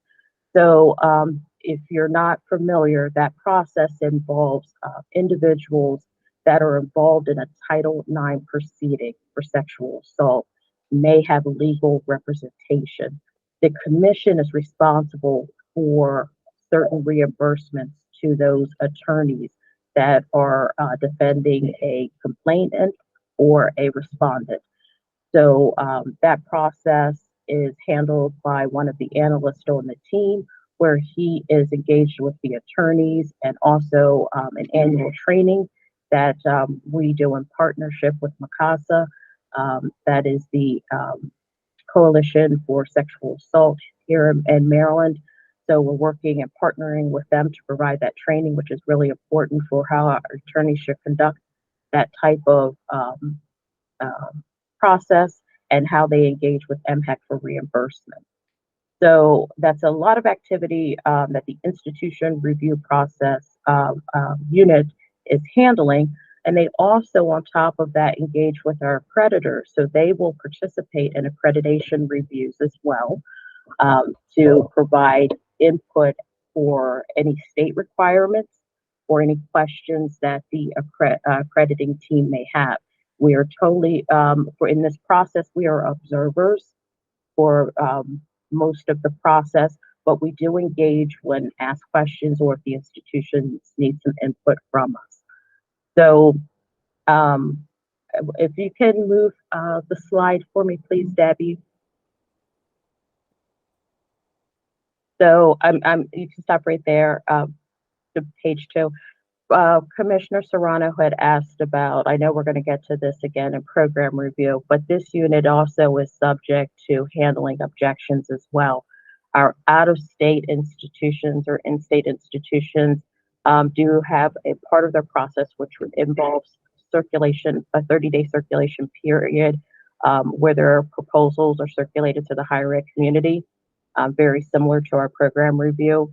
So at that point, they can also face objections from institutions. We did not have any objections during this review period of January to June 30, so that's why that section is blank. Okay, can you scroll down, please? Okay, so the report will consist of a number of action items for each one of those processes that we just discussed. Our in-state institutions, we have 3 current applicants that are in process, and this process is pretty lengthy. It can easily take 12 to 18 months or even more for a new entity to seek or to obtain full approval to open a new in-state institution. Again, there are multiple steps to that process to making sure the institution is educationally sound, to make sure that their policies align with the minimum requirements of COMAR, and also to test their financial viability, their financial soundness, and to make sure that they have administrative capability for what they're proposing. We have 3 institutions that we're currently looking at. The first is Maple Springs Baptist Bible College and Seminary. That is one of our faith-based institutions that's been in the process. They had gone in front of the commission in January, stating that they had passed their stage 1, which is the first part of the application process, and now we're awaiting their stage 2 submission. So staff continuously checks in to see how they're doing, if they have any questions. And we offer meetings with them as well to see if they have any questions about filling out the application. It is very intensive, and there's some additional work that entity is working on right now. We have 2 osteopathic medicine schools. This is really exciting for MHEC because we have 2 medical schools on our plate at the same time. One is our Maryland College of Osteopathic Medicine, which is operating on the campus of Morgan State University. And the second is our Emeritus School of Osteopathic Medicine that is operating out of Hagerstown, Maryland.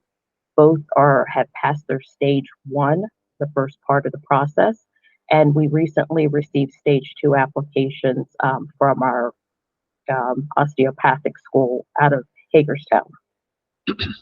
Like I said, this process is about 12 to 18 months. So depending on the thoroughness of their stage 2 application.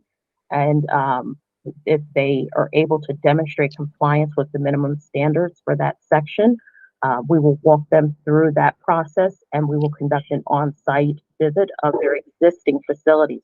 Both of these entities are proposing a build out of new facilities. So this process is, we're probably going to revisit them again once their new facilities have been built. And we're working with our capital funding partners within the agency just to monitor some of that activity as well. Commissioner Serrano, you have a question? Yeah, I just well, I guess on the schools you mentioned right now, I remember like the issue of Maple Springs. That was, are they conferring degrees now? So are they go through the different stages? Or so I know there was an issue previously. Yes, yes, that was the entity that was allowed to. It was determined after their administrative hearing that they would actually be able to resubmit their application for review by the commission. Maple Springs has had a long history in the higher ed community. When there was a long process, and I know a lot of the newer commissioners aren't really familiar with, may not be familiar with this entity. They resubmitted their application in May of 22, and we worked with them again to help them as they were transitioning with staff. A lot of their staff were fairly new to the institution. So we actually worked with them through stage 1 and finally got them past that hurdle, and we're waiting on stage 2. But they are currently an existing entity. They began operations in a period of time in which they were allowed to operate without, they were allowed to operate, and then the law changed and they had to come into compliance with the law. So it's a very long explanation, but about 2015, 14, 15, we started re-engaging with them to get them into compliance as an in-state institution under the current regulations. And that process ended initially in a denial of the institution. And it had gone through the administrative hearing, and they have been brought back through the process, and we are working with them again. I will keep you updated on their progress if and when they do submit their stage 2. I hope that was helpful. Okay. Yeah. I'm sorry, Secretary, you had a question. Yeah, so can you go to could you go to the DO schools applications page? So I think the one at Hagerstown, the Meritus School of Osteopathic Medicine, these are large economic development projects as well. The hospital is spending about $200 million of their own resources. They are probably going to have 1,500 jobs in Hagerstown as a result of the school. Over a period of 10 years, about $1 billion in revenue and significant in the state taxes and things like that. The first one, the Maryland College of Osteopathic Medicine, this is going to be at Morgan State University. And they will also have similar, very strong, this one is much larger than the Meritus School of Medicine. They will have a similar, very strong economic impact in Baltimore City. Okay. All right. We can scroll down a little bit further, Debbie. Okay. So again, we have our out-of-state institution process. I just wanted to point out our out-of-state institutions, the majority of them are in an extended renewal period, meaning they have 5-year approvals to operate, and they renew after that period. So there is limited activity with them at this time. We did have we had 2 out-of-state applications approved, and we had 4 applications or actions as that were withdrawn. Okay, so this section here, you will see probably in the next year or 2, you'll start to see more renewals as they become due to renewal. So the analysts will take a look at each institution, and they will go through a full renewal process. They'll engage with them regarding their programs and ensuring that they are in compliance with their sections of the regulations of 0201. Okay. Actually, Debbie, if you want us to go through, I'll go through these next sections as quick as I can because I know we're getting a little past time. Okay, so again, with our out-of-state online educational institutions, our team, two of our analysts actually just completed the process for our online, fully online institutions offering instruction to Maryland residents. So they're operating outside of the state, offering fully online education. There were 42 applications that were reviewed, and they're still working with a couple of more that they need to process. But 42 applicants were processed during this renewal period, and we did have one application withdrawn. They decided not to continue offering their programs to Maryland residents. Next page, please. Okay, so our NC Sarah institutions, and this process involves an annual renewal for institutions participating in NC Sarah. For those of you who maybe aren't or new to this process, NC Sarah allows institutions to operate within a compact across the states. It's a reciprocity agreement that helps institutions to avoid the onerous process of having to apply in every state that they want to do business in. So they will join NC Sarah, and they're able to reach individuals outside of Maryland to engage in fully online programs. So the institutions that we have in the state, we renewed 25 applications for this year. Those are on a rolling basis. So our analyst will take a look at those and help the institutions through the process of seeking their approval to operate for another 12 months. They will pay fees to the state of Maryland and also to NC Sarah. This also, just so that you're aware, we do have additional process where NC Sarah will, the application is submitted to NC Sarah, and they will handle the process of collecting the fees from the in-state institutions. We wanted to note that there were a little over 37,000 total out-of-state residents enrolled in the online programs in a Maryland institution.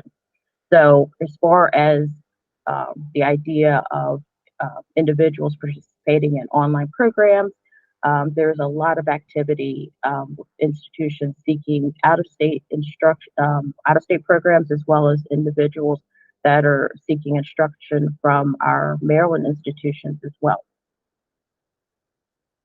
Okay. Next slide, please. Yes, Commissioner Agu. Yeah, sorry. Just on these, so these institutions, are these institutions that are as based in Maryland, but part of NC Sarah and offering these programs in other states, or is it vice versa? How?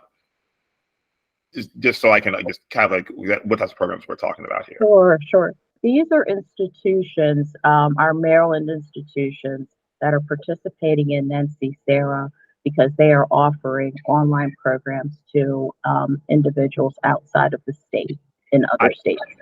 Okay. Now let me. So these are 25 Maryland. Got it. Let me just flip this just for just a second. So if there was an institution that was based in Illinois and was in NC Sarah, it had students here in Maryland who were taking their programs.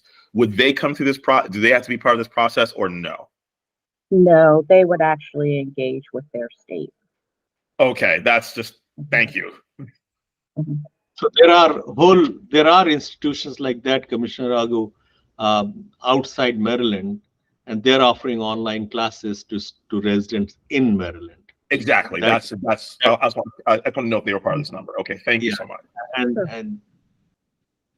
And unfortunately, that number, Maryland residents taking online classes outside Maryland, is higher than outside Maryland residents taking classes from institutions inside Maryland. So that's a slight difference in that number. Thank you. Okay, Commissioner Thompson. Commissioner Thompson? Yes, thank you for the great information. It's very, very informative. You mentioned fees regarding the NC Sarah. What are those fees like? And do you see them growing in this almost post-COVID era with more opportunities being offered to Maryland residents? Sure. I would expect that we would see an increased activity there. The fees are based on the number of students that they have enrolled. So the first tier that they would pay would be $1,000. The second tier would be $2,000. We look at the enrollment of students that they are reporting with the renewal application. And it goes up per 1,000 students. The number of students per 1,000. Yes, I'm going to actually, and I apologize, I don't have that fee chart in front of me. It's all right. But I'll double back to that, okay? Once we get Sure. Thank you so much. Alex, if you can pull that up for me and send it to me, I'd appreciate it. Okay. And then for our religious exempt institution, these again are institutions that are operating, they're faith-based, and they're operating for religious intent. So they have approval, but it is limited in scope. Okay. And then our next section. Okay. So the report does explain the number of complaints. We received 25 complaints during the first 6 months. Actually, 5 of those complaints resulted in a full review process, and a final action was determined by the secretary. Okay. Many of our students will call or contact. We report any activity that we receive from students. So many students will call. They just need to talk through an issue. Some will email, but they don't always result in a formal complaint. Okay, and then our next section. All right, so for our Title IX process, I explained that initially. That's the process for our sexual assault reimbursement for attorneys handling those cases.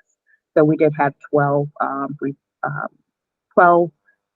requests for reimbursement during the first 6 months. And that is a process in which we engage in on a regular basis. Those requests come in they're ongoing. Okay. So I'm going to stop right there and see if anyone has any questions or comments regarding the institution review biennial report. Yes, Commissioner Warmack. I just had a question again about going back to the Sarah schools. So do we get to count those 37,000 out-of-state residents as part of our degree completers, no matter where they're enrolled?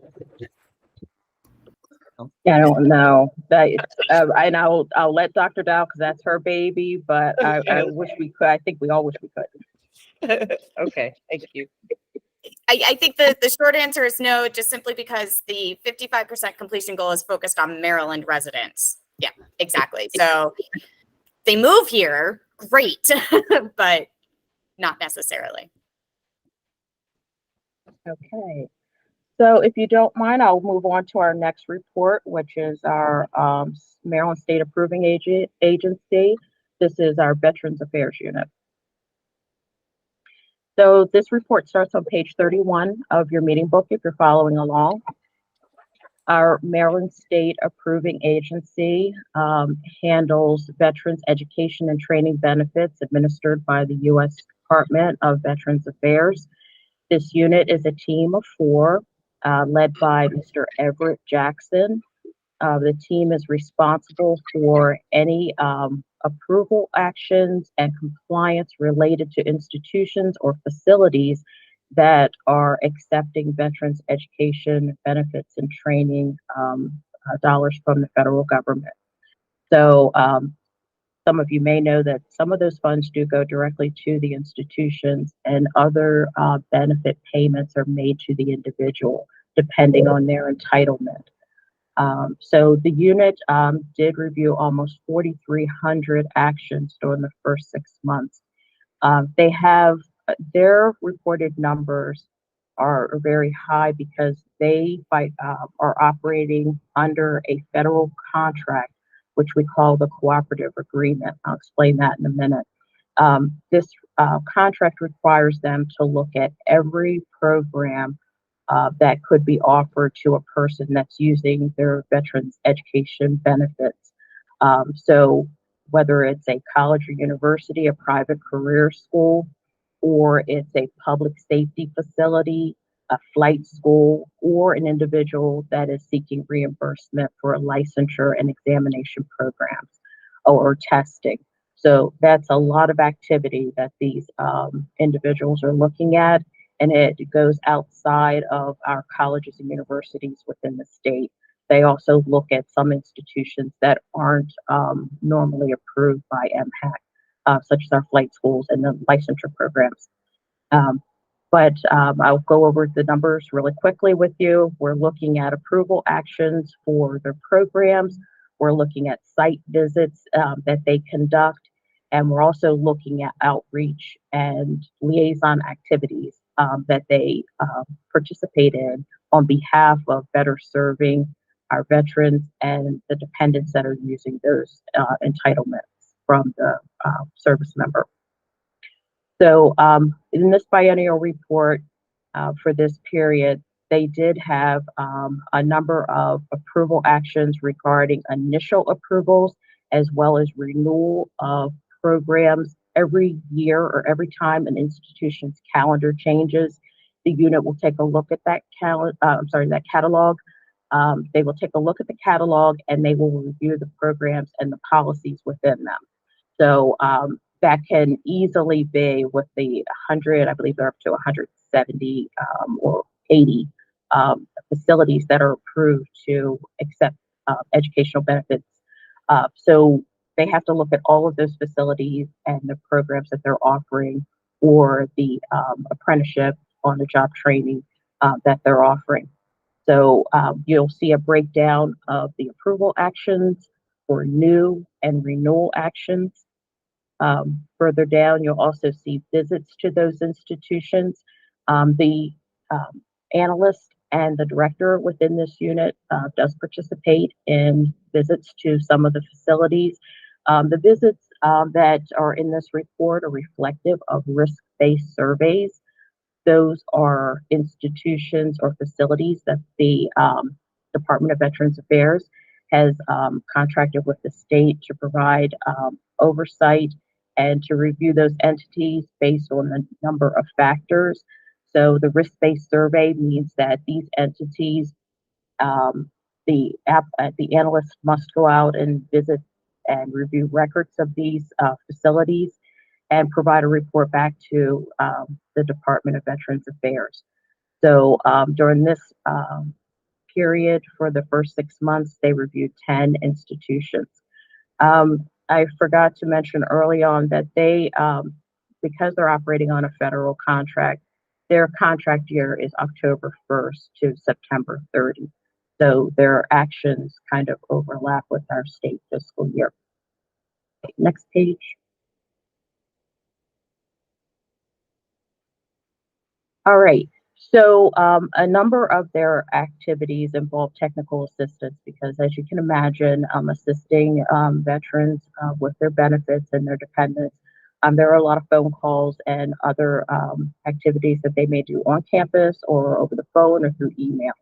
So we're reporting out the technical assistance, number of actions. So the unit is actually very engaged with providing some consumer protection and also helping individuals bridge that gap between state resources and federal resources.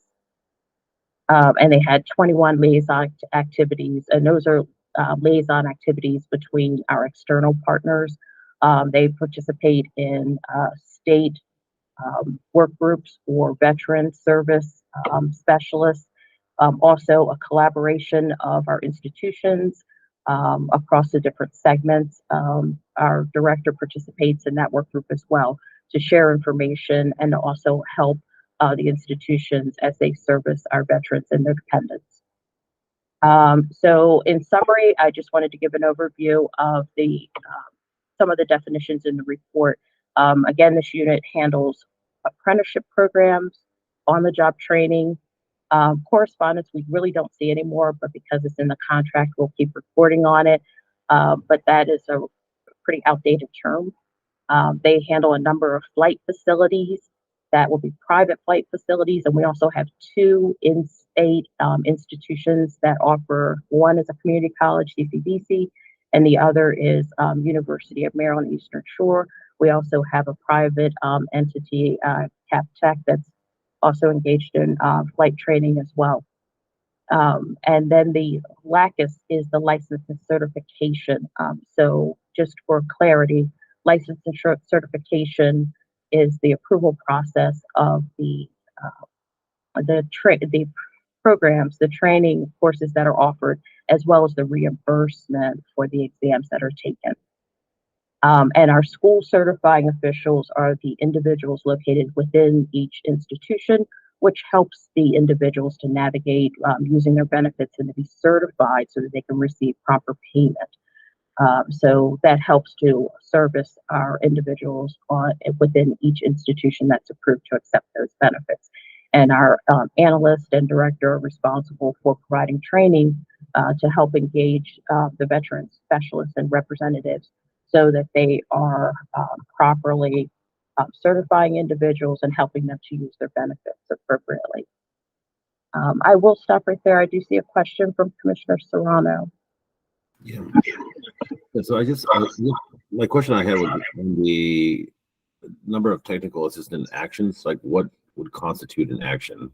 Or I guess you kind of detailed a little bit of communication with, and I guess going back to our initial, when we discussed initially about kind of overall opportunities that we have. And I think, this is a great opportunity, I think, for us to really tap into like kind of moments of transition for non-traditional students. When we think of veterans are kind of one of those aspects of non-traditional students. And as we try to like close that equity gap between, Latinos and Black folks, like, I think this is I see a lot of parallels for what the work that's being done here for veterans and the work that could be done to close the equity gap.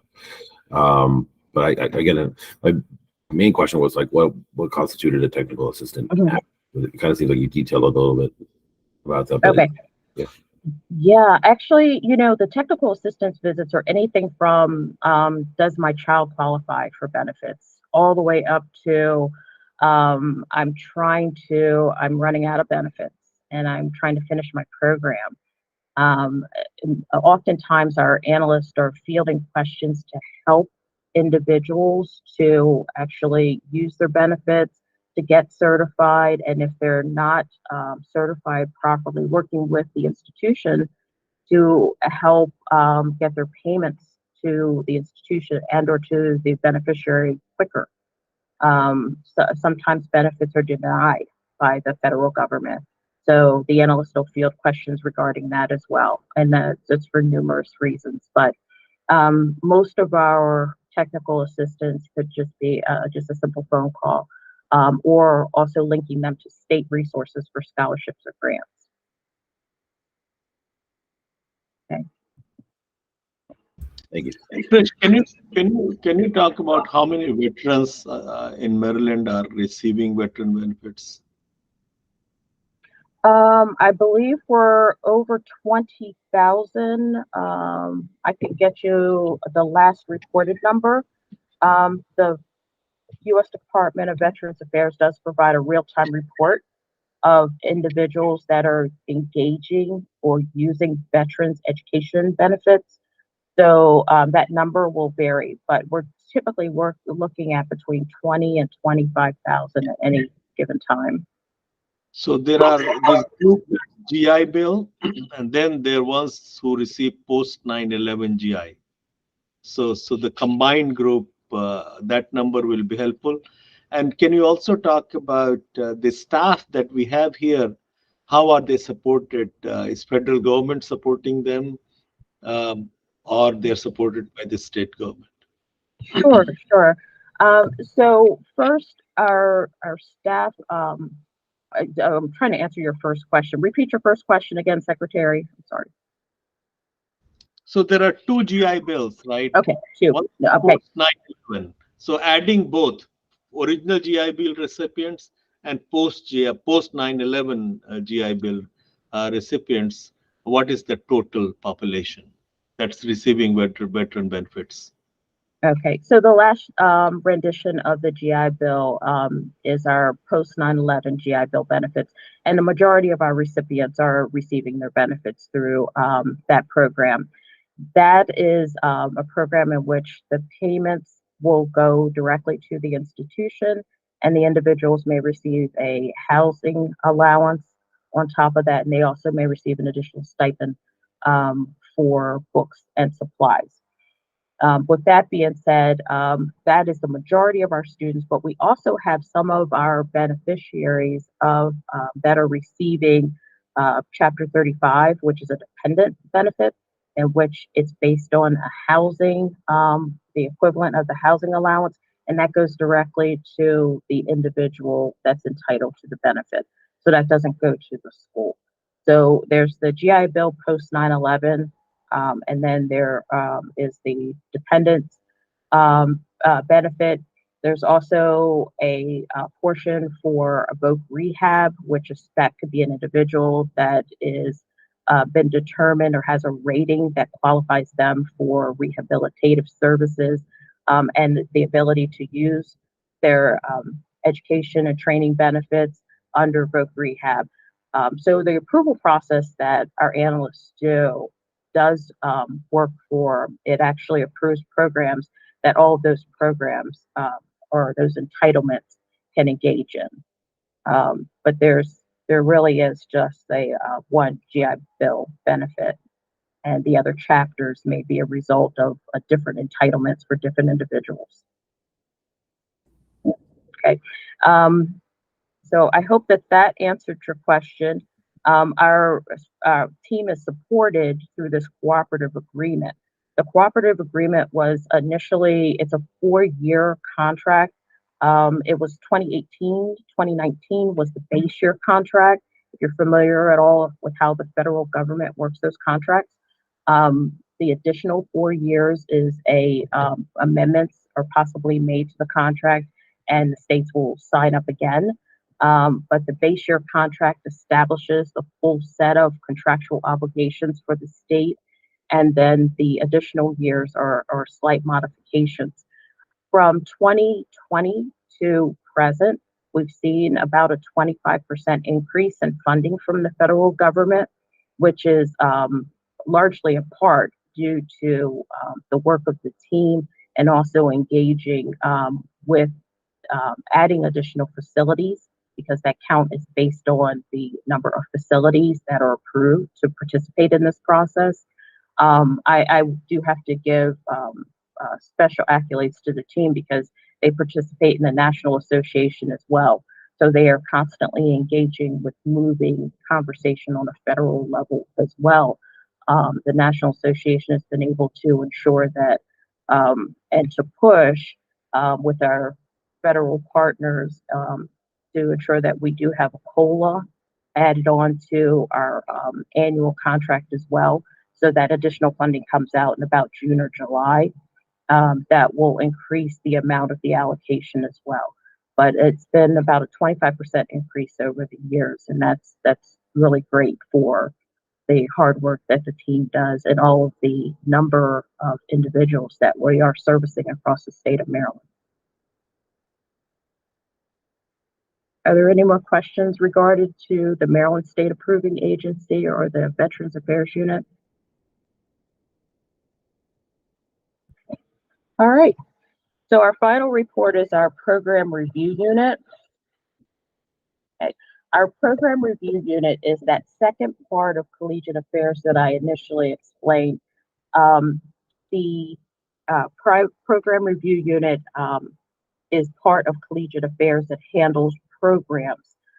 Institution review that we spoke about earlier handles the overarching approval and compliance of our institutions. Program review handles the in-state and out-of-state programs that are proposals that come into the agency. And we will take a look at the number of actions that they've had for the first 6 months.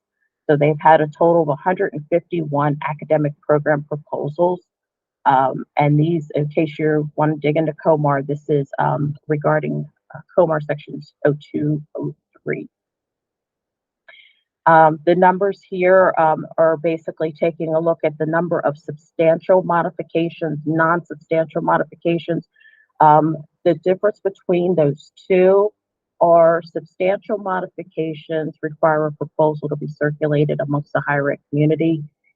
These are proposals in which 33% or more of the program has changed after its initial or continued approval. And that program will be circulated into our higher ed community and allowing institutions to comment or to make an objection regarding the proposed changes.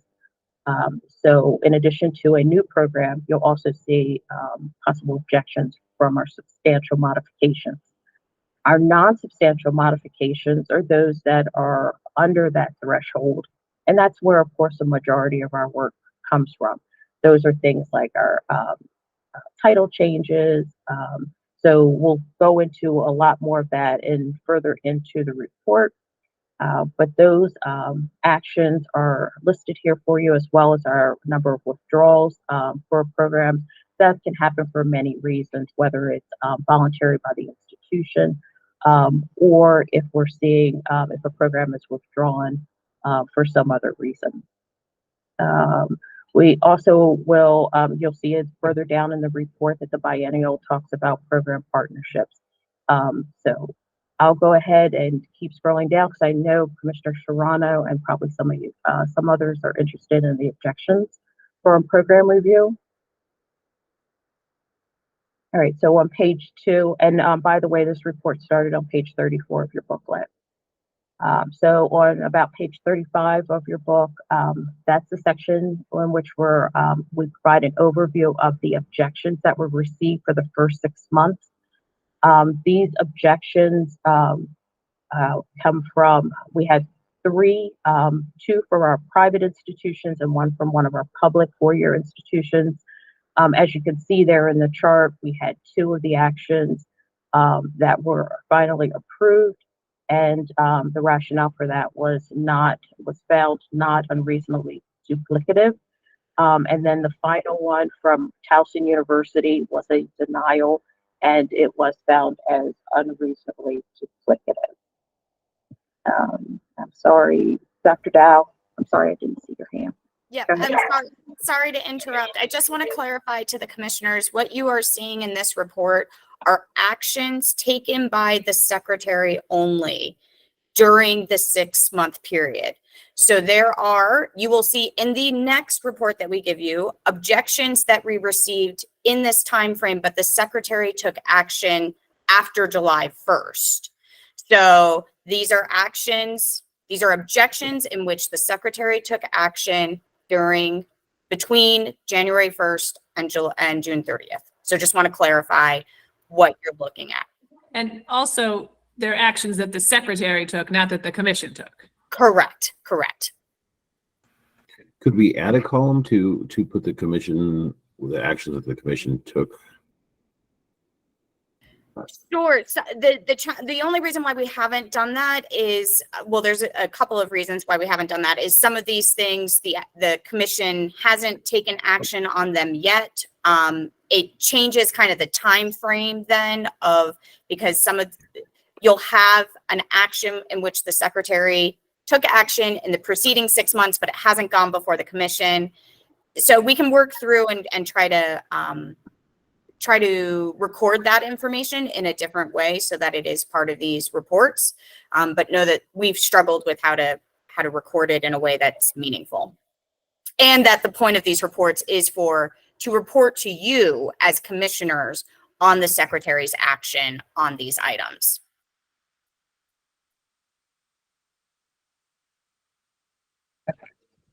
And I think, sorry, one last. Go ahead. Didn't Stevenson, wasn't it University of UMass, Eastern Shore, and University of Maryland, Baltimore? Wasn't it 2 institutions?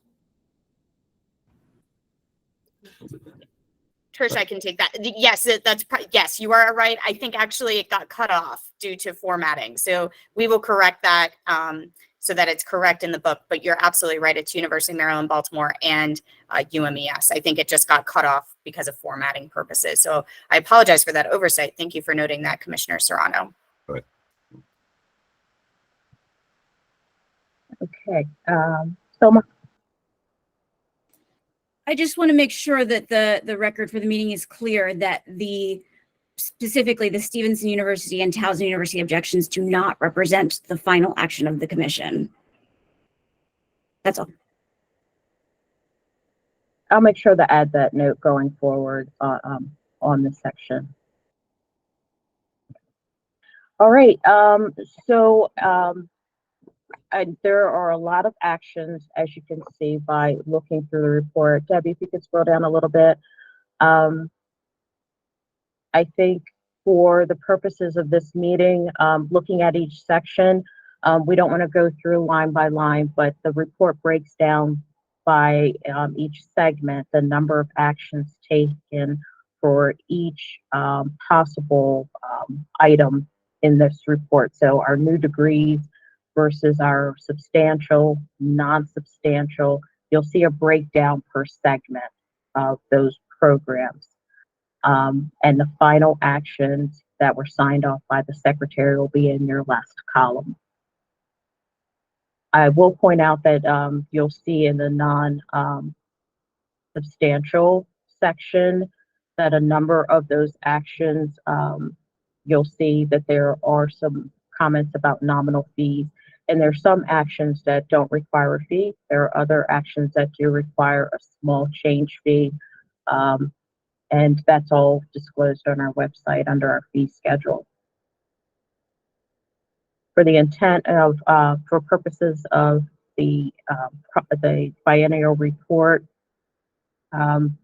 we break down each section, and then at the very bottom, it will list the number of withdrawn proposals and a number of partnerships.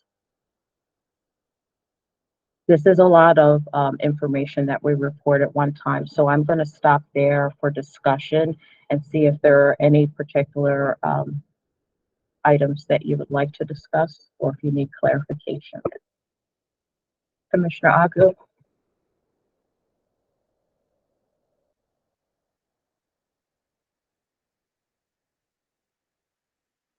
Are you muted?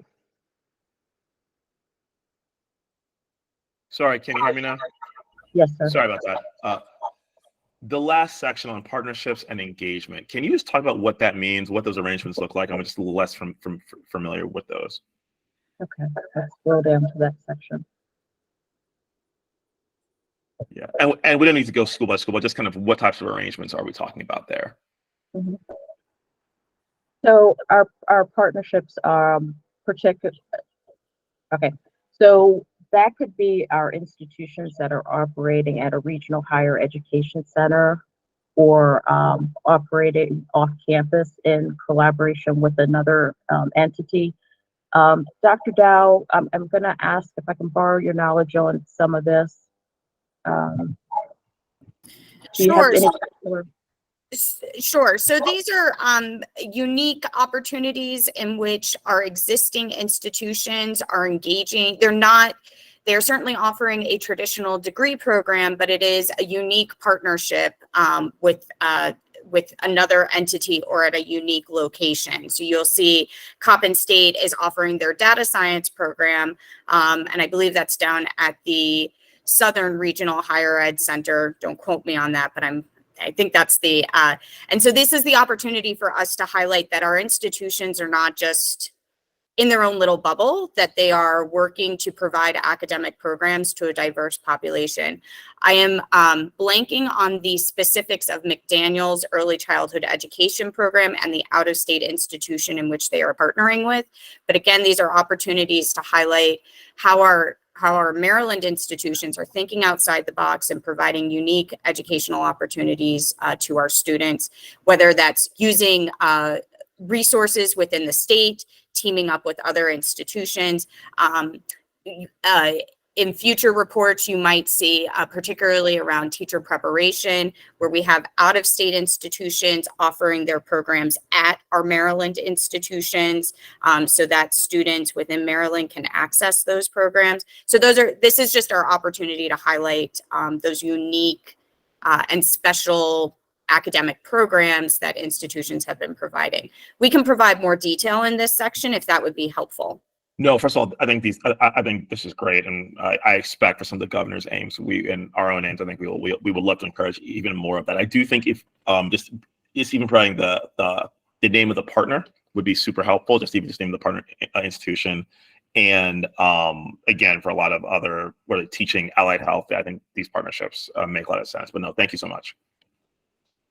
We can certainly make those changes in future iterations of these reports. So thank you. And know that these reports are for you. So please tell us how we can make these reports more informative. No, thank you so much. We'll make sure to add, we're trying to condense, but it's almost impossible to condense this much activity. So no, I know, and I would hate to create more work for all the for no, all team not, does, not, but I think not more work. no, I think the name of the institution would I think actually be super helpful, and I'm sure would just add some additional color. So I think that's a really important part of the document. Right. You will see. I think last year we had a number of programs that were withdrawn. Maybe some programs were withdrawn from educational institutions. So we did showcase that in the report. But we'll try to add the program and the name of the other entity if that applies, or if it's a regional higher education center. For those of you who may not be as familiar, we do have a number of regional higher education centers in which multiple institutions will offer programming throughout the state in those centers. So we'll try to put a little bit more information here for you. I think that would be actually a great thing to present in our next report, the activities at some of our higher ed centers. Right. These are actions that actually came in from institutions, so it's very limited here, but just for informational purposes, we can probably provide you with some background detail. Okay. Debbie, if you don't mind, can you scroll down just a little bit further for me? I want to make sure I picked up everything else. Okay. All right. And then again, this denial action here is related to the previous section where we talked about the objection that was offered. Okay. So a secretary action again. Okay. So again, I'm going to stop and see if there are any particular questions, or as we just discussed, if there's going forward more information that would be helpful as you review those reports. If there's a format that you would prefer. It was fantastic.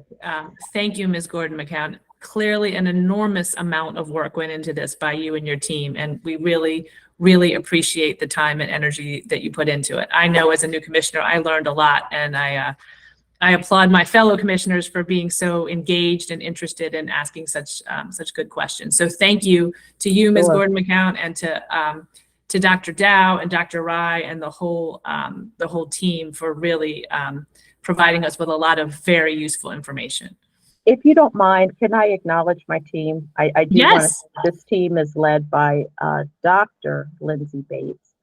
She recently received her PhD, so we're super proud of her. She also has two senior analysts, Bryson Barksdale, which was previously a student commissioner, and Glenda Abney, which is a senior analyst. And they have a number of education policy analysts, Brittany Martin, Shayla Hunter, Rose Robinson, and I'm forgetting someone and they're going to kill me. Brittany, Shayla, Rose, and I'm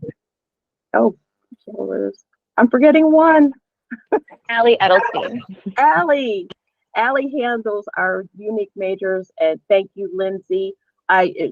Allie is also, you're going to see items reported from her going forward. She is handling our academic common market, and we have additional members handling unique majors, which is, I'm sure, will be another point of interest to the commissioners once we explain what that is and how many applications we've received for it. So Allie, Shayla, Brittany, and Rose, thank you so much for all the work that you do, and Brenda, Bryson, and Glenda. We so appreciate you. Thank you. Thank you, and congratulations, Dr. Bates, and thank you to the whole team. One final item for my fellow commissioners. This was mentioned at the retreat. There's an opportunity for you all to serve as vice chair of the commission. Per the bylaws of the commission, a vice chair is selected by voice vote. I suggest that maybe we do that at our next meeting, not this time. Basically, the vice chair leads the meeting if the chair is unavailable and fills in other duties for the chair when the chair is not available. So think about if you might be interested in that. Suggest it to a colleague if you think she or he might be good for that, and we'll take care of that at our next meeting. Ms. Gordon-McCown, did you have something else? I'm sorry. There's so much information to report. That's why they only let me speak twice a year. So I want to go back to institution review for NC Sarah, because I believe it was Commissioner Warmack, and forgive me if I did not get that name correct, had asked about the fees. So regarding the fees, the fee schedule is if there are fewer than 2,500 students reported, then that's a $2,000 fee. If there are 2,500 to 9,999, so 2,501 to 9,999, that's a $4,000 fee, and 10,000 or more is a $6,000 fee. So the fee schedule is set on our website, and I can also send that out to you if you prefer the link so that you can attach to where that comes from. Commissioner Thompson. Yes, thank you very much for circling back on that. And if you could send that link, that would be wonderful. Sure. I apologize for not having that up front. Thank you. No, thank you. Thank you. One other thing for the record, I think initially when I said the names of the commissioners present, Commissioner Serrano and Commissioner Tabor had not yet joined us. We were joined by them for the entire meeting, so there were 8 of the 10 commissioners were here. Anything else before we adjourn? All right, well, thank you all for your attention, and we'll see you next month. Thank you so much. Thank you all so much. Take care. Bye-bye. Thank you all.